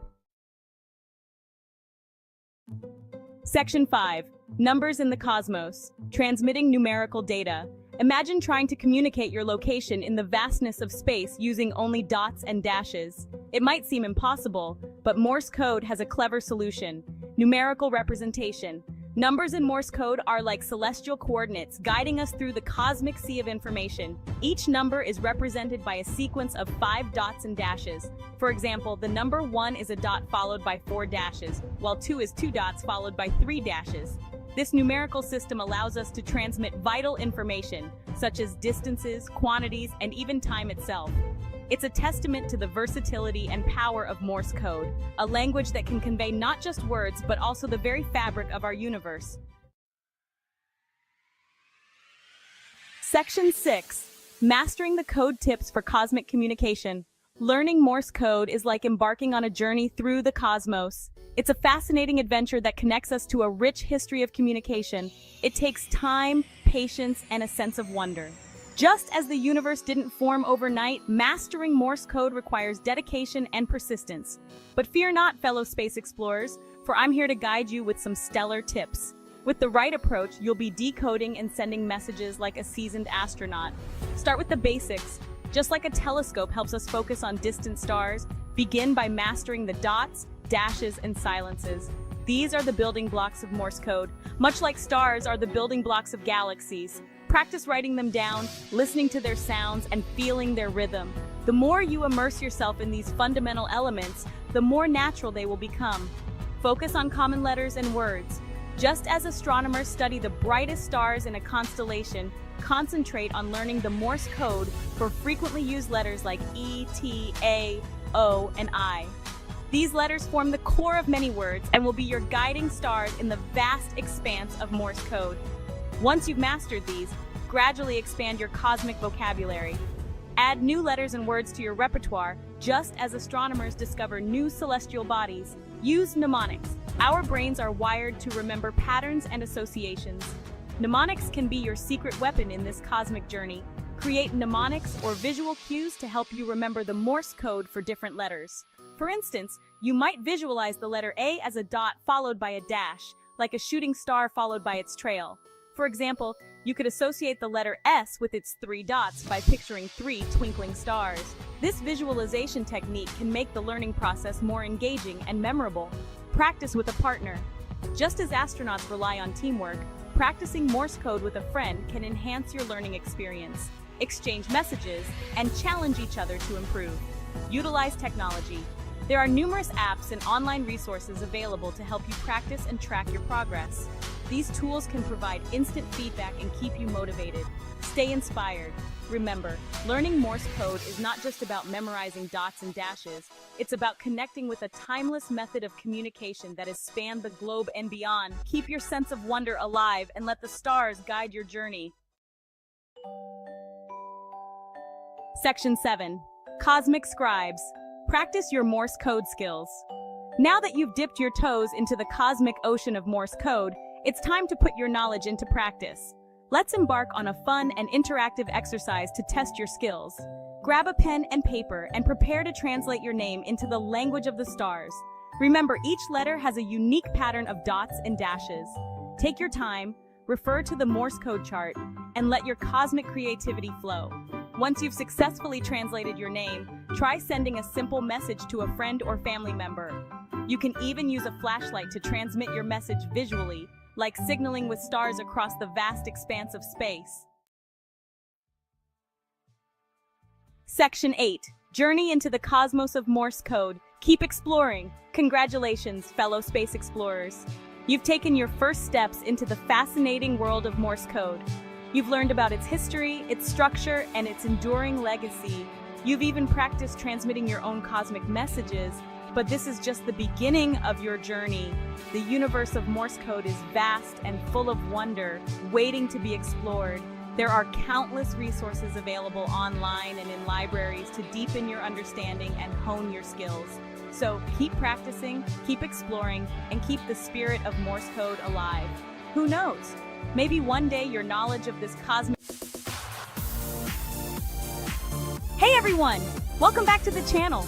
Today we're going to learn the basic chords you need to start playing songs on the guitar. By the end of this video, you'll be able to play the most common guitar chords, which are the building blocks of thousands of popular songs. So grab your guitar and let's get started. Before we jump into chords, let's quickly go over how to hold the guitar. Rest the body on your thigh, hold the neck with your left hand, and keep your right hand over the sound hole. Make sure you're comfortable and can reach each string easily. For beginners, remember to press down firmly on the strings right next to the frets for a clear sound. Alright, let's start with one of the most common chords, the G major. This chord is a staple in many genres of music, from rock to folk to pop. It's a versatile chord that you'll find in countless songs, making it an essential part of your guitar playing toolkit. Place your middle finger on the 3rd fret of the low E string. This is the thickest string on your guitar, and pressing it down firmly will give you a solid foundation for the G major chord. Next, place your index finger on the 2nd fret of the A string. Make sure your fingers are curved and pressing down on the strings with the tips to avoid muting any adjacent strings. Finally, place your ring finger on the 3rd fret of the high E string. This completes the G major chord shape. Ensure that each string rings out clearly by adjusting your finger placement if necessary. Now, strum all 6 strings. That's G major. Listen to the bright, full sound it produces. This chord is often used to create a happy, uplifting feel in music. Practice pressing down firmly and strumming a few times to get comfortable. It's important to develop muscle memory for this chord as you'll be using it frequently. Next up is C major. This chord has a warm, rich sound and is another fundamental chord that you'll encounter often. Place your ring finger on the 3rd fret of the A string. This is the 2nd thickest string on your guitar, and pressing it down firmly will help anchor the C major chord. Next, place your middle finger on the 2nd fret of the D string. Ensure that your fingers are positioned correctly to avoid any unwanted buzzing or muted strings. Finally, place your index finger on the 1st fret of the B string. This completes the C major chord shape. Check each string to make sure they all ring out clearly. Don't play the low E string, just strum the other 5. The C major chord has a beautiful resonant sound that's perfect for a wide range of musical styles. Practice switching between G and C, as these chords are often paired together. Smooth transitions between these chords will make your playing sound more fluid and professional. Now let's add D major. This chord has a bright, clear sound and is commonly used in many songs. Place your index finger on the 2nd fret of the G string. This is the 3rd string from the bottom, and pressing it down firmly will help create a clear sound. Next, place your middle finger on the 2nd fret of the high E string. Make sure your fingers are curved and pressing down with the tips to avoid muting any adjacent strings. Finally, place your ring finger on the 3rd fret of the B string. This completes the D major chord shape. Check each string to ensure they all ring out clearly. Avoid strumming the low E and A strings, just strum the top 4 strings. The D major chord has a bright ringing sound that adds a lot of color to your playing. Practice switching between G, C, and D. They form a great trio for many songs. Mastering these transitions will open up a world of musical possibilities for you. Take your time and practice regularly to build confidence and fluency in your chord changes. Moving on to E minor, an easy and popular chord. The E minor chord is often one of the first chords that beginners learn because of its simplicity and versatility. It's used in countless songs across various genres, making it a fundamental chord to master. Just place your middle finger on the second fret of the A string. This is the first step in forming the E minor chord. Make sure your finger is pressing down firmly to get a clear sound. Next, place your ring finger on the second fret of the D string. With both fingers in place, you're almost there. Now strum all 6 strings. Simple, right? The E minor chord has a rich, full sound that resonates beautifully. E minor is one of the easiest chords and it sounds great. It's perfect for beginners and a staple in many classic and modern songs. Now let's move on to a minor. Place your index finger on the first fret of the B string. This is the starting point for the A minor chord. Ensure your finger is positioned correctly to avoid any muted strings. Then, place your middle finger on the second fret of the D string. This adds to the structure of the A minor chord, giving it its distinctive sound. Finally, place your ring finger on the second fret of the G string. With all fingers in place, you're ready to strum. Strum from the A string down to the high E string. The A minor chord has a melancholic and soulful tone, making it a favorite in many ballads and slower songs. Practice transitioning from M to Am. They're commonly used together. This transition is smooth and helps in building muscle memory. Many songs feature these chords back to back, so mastering this switch will greatly enhance your playing. Keep practicing, and soon you'll be able to switch between these chords effortlessly. Now that we know G, C, D, M, and Am, let's work on transitions. Moving smoothly between chords takes practice. Here's a tip. Keep your fingers as close to the strings as possible and try not to lift them too high. Start with G to C, then C to D. Next, try M to Am. Practice each switch slowly at first and speed up as you get comfortable. Alright, let's add some rhythm with a simple strumming pattern. A great beginner pattern is down, down, up, up, down, up. Try it with each chord we've learned. Start slowly, focusing on getting a consistent sound. This rhythm is versatile and works with tons of songs. Let's put it all together. Start with G, move to C, then D, and finish with M. Try this sequence with the strumming pattern. Play along with me a few times to get the feel of it. Remember, the key to mastering chords is consistent practice. Try practicing just 10 minutes a day, focusing on clear sound and smooth transitions. Over time, your fingers will remember the positions automatically. Keep at it and don't get discouraged. Everyone starts somewhere. If you're looking for songs to practice with, try Stand By Me by Benny King or Knockin' on Heaven's Door by Bob Dylan. Both use some of the chords we learned today, so they're great for beginners. To recap, we've learned the G, C, D, M, and Am chords. These are the foundational chords that will open up a world of music for you. Each chord has its own unique sound and feel, and mastering them is the first step towards becoming a proficient guitarist. We've also practiced transitions between these chords, which is crucial for smooth playing. Transitioning seamlessly from one chord to another takes time and patience, but with consistent practice, it will become second nature. Additionally, we've learned a basic strumming pattern. Strumming is the heartbeat of your playing, giving rhythm and life to the chords you play. Keep practicing these basics, and soon you'll be able to play full songs. Remember, every guitarist started just like this, with the basics. So keep at it, enjoy the process, and celebrate each small win along the way. Thanks for watching. If this video helped, hit that like button. Your support means a lot and helps us create more content for you. Don't forget to subscribe for more beginner guitar lessons.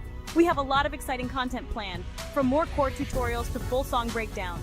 Let me know in the comments what song you're excited to learn first. Your feedback helps us tailor our lessons to your needs. See you in the next video. Keep strumming, keep smiling, and most importantly, keep enjoying your musical journey. Until next time. Welcome to the world of chess, a game of strategy and tactics that has fascinated minds for centuries. It is played on a board of 64 squares, each one a potential battlefield for the pieces. The chessboard is an 8x8 grid of alternating light and dark squares, referred to as light squares and dark squares. This pattern is essential for the game's visual and strategic clarity. Before the game begins, position the board so that a light square sits on the lower right-hand corner from your perspective. This ensures that both players have a consistent view of the board. Rows of squares running horizontally are called ranks, numbered 1 through 8 from bottom to top from your side of the board. These ranks help in identifying the position of pieces during the game. The vertical columns of squares are called files, labeled A through H from left to right. Files are crucial for understanding the movement and placement of pieces. Each square on the chessboard has a unique coordinate formed by combining the file letter and rank number. This coordinate system is fundamental for recording and communicating moves. For example, the bottom left corner square is a 1, and the top right corner square is H8. These coordinates help players quickly identify specific squares. Understanding the chessboard layout is crucial for notating moves and comprehending strategic concepts. Accurate notation allows players to review and analyze their games. As you delve deeper into the game, you'll learn to appreciate how the arrangement of squares influences piece movement, attack paths, and defensive structures. The geometry of the board becomes a canvas for your strategic ideas. Familiarize yourself with the board's geometry, and you'll be well on your way to mastering the game's intricacies. The more you understand the board, the better you'll become at predicting and countering your opponent's moves. Each player commands an army of 16 chess pieces, distinguished by color, white or black, and type. These pieces form the backbone of your strategy and tactics in the game. The pieces are as follows: king, queen, rook, bishop, knight, and pawn. Each piece has its own unique role and significance on the battlefield. At the start of the game, the pieces are arranged on the first and second ranks or rows closest to each player. This initial setup is crucial for the opening phase of the game. The back row, rank 1 for white and rank 8 for black, is set up from left to right as follows: rook, knight, bishop, queen, king, bishop, knight, rook. This symmetrical arrangement ensures a balanced start. The pawns occupy the entire second rank 2 for white and rank 7 for black, standing shoulder to shoulder in front of the other pieces. They act as the first line of defense and offense. Each piece has its own unique way of moving and capturing enemy pieces. Mastering these movements is key to gaining an advantage. The king, the most important piece, moves one square in any direction. Protecting your king is essential, as losing it means losing the game.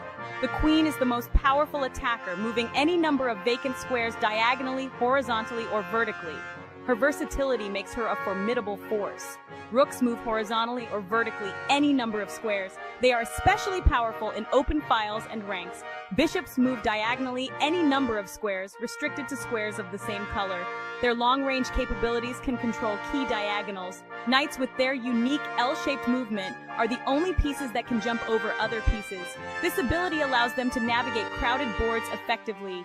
Pawns have the most complex movement rules, moving forward 1 square except for an initial 2-square option, but capturing diagonally forward 1 square. They can also be promoted to any other piece upon reaching the opposite end of the board. Understanding the capabilities of each piece is paramount to formulating effective strategies and outmaneuvering your opponent. Each move should be calculated and purposeful. As you learn the intricacies of each piece's movement, you'll begin to appreciate the dynamic interplay between them and discover the countless possibilities that unfold on the chessboard. The beauty of chess lies in its endless depth and the creativity it allows. Chess is a game of turns, with white moving first, followed by black.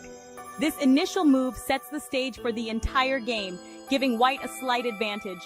Players alternate moving 1 piece per turn, carefully planning their strategies with each move. The goal is to capture your opponent's pieces and ultimately trap their king in a position where it is under attack and cannot escape, a situation called checkmate.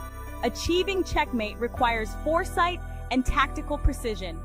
A piece is captured when an opposing piece lands on its square, removing it from the board. This act of capturing can significantly alter the balance of power on the board. With the exception of the knight, pieces cannot move through or land on squares occupied by their own pieces. The knight's unique movement allows it to jump over other pieces, making it a versatile and unpredictable force. However, they can move through or land on squares occupied by opponents' pieces, capturing them in the process. This dynamic creates opportunities for both offense and defense. Remember that a player must make a move on their turn unless their king is in check. This rule ensures continuous play and strategic depth. A king is in check when it is under attack by an opposing piece. Recognizing and responding to check is crucial for survival in the game. To get out of check, a player must move their king to a safe square, block the attack with another piece, or capture the attacking piece. Each option requires careful consideration and quick thinking.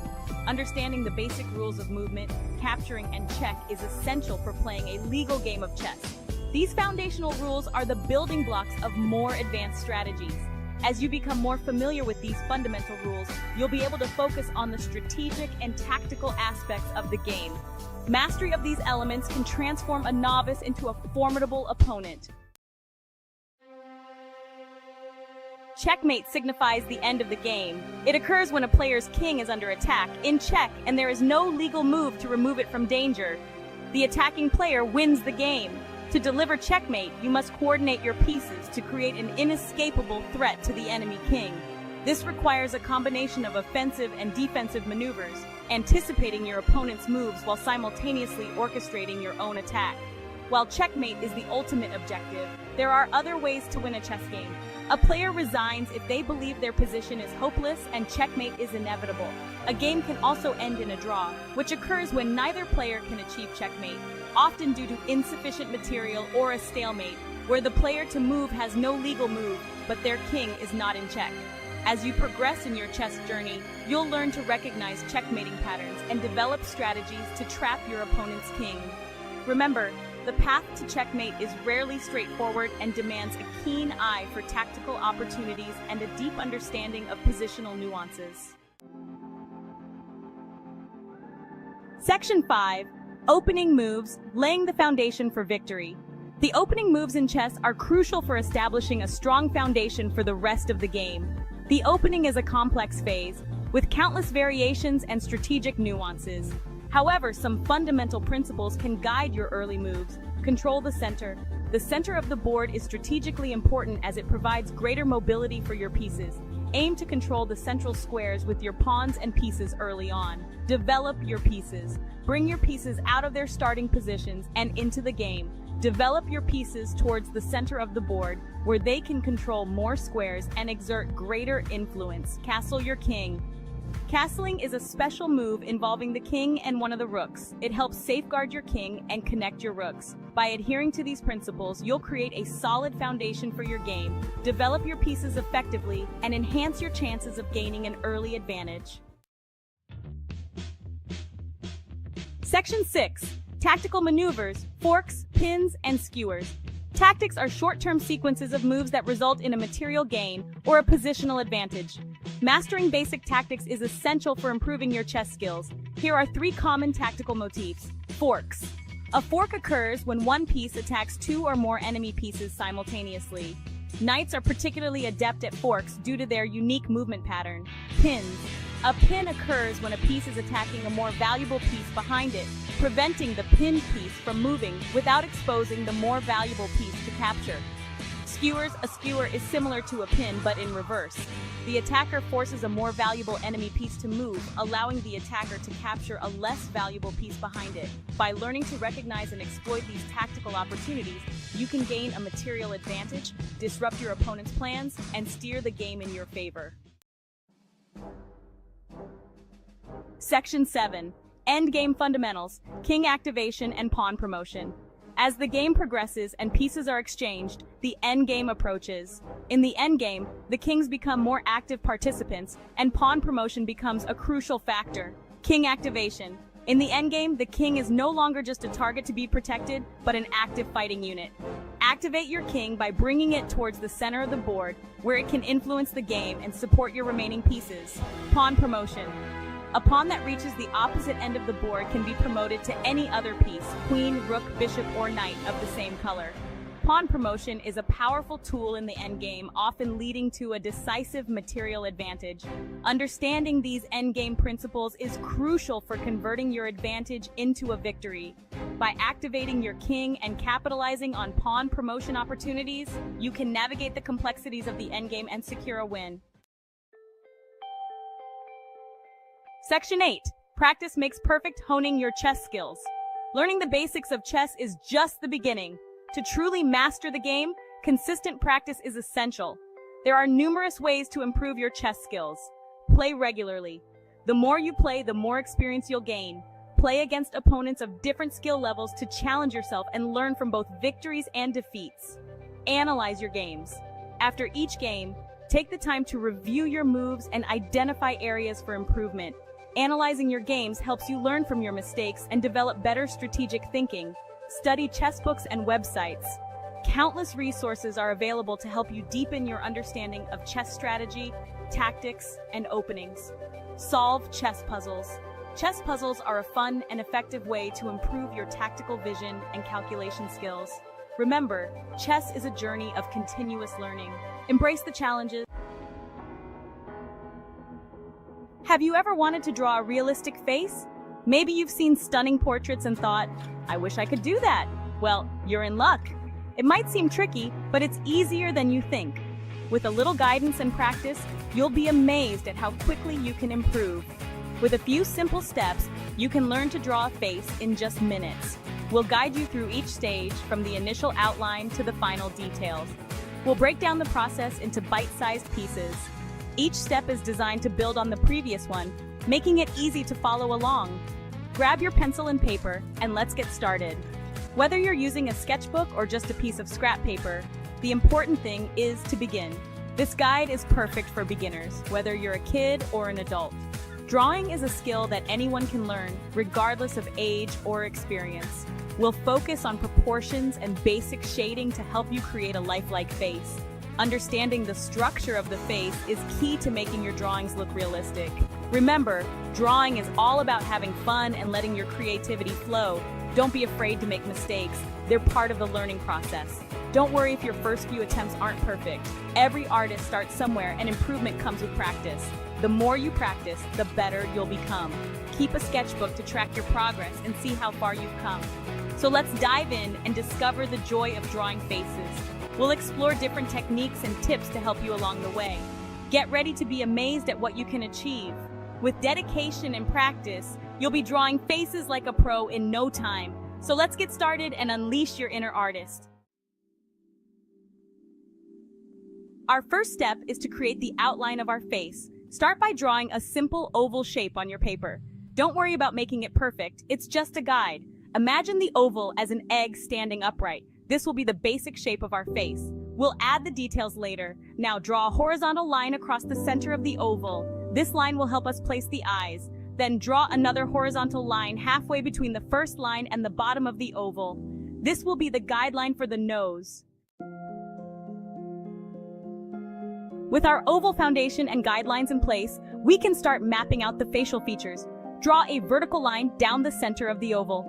This line will help us keep the face symmetrical. Next, divide the lower half of the oval into thirds using light horizontal lines. The mouth will sit on the top line of this section. These guidelines will help us place the eyes, nose, and mouth in the correct proportions. Remember, these are just guides and we can adjust them as we go.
Section 5, nosing around. In this section, we will delve into the intricate process of drawing a nose, an essential feature that brings life and character to any face sketch. The nose, though seemingly simple, requires careful attention to detail to achieve a realistic and proportional look. Now, let's move on to the nose. Begin by observing the overall structure of the face and how the nose fits into it. The nose is central to the face and plays a crucial role in defining the character's expression and personality. On the bottom horizontal guideline, lightly sketch a small curved line. This line will serve as the foundation for the tip of the nose. It's important to keep your hands steady and your lines light, as this will allow for easy adjustments later on. This will be the tip of the nose. The tip is a crucial part of the nose's structure, and getting it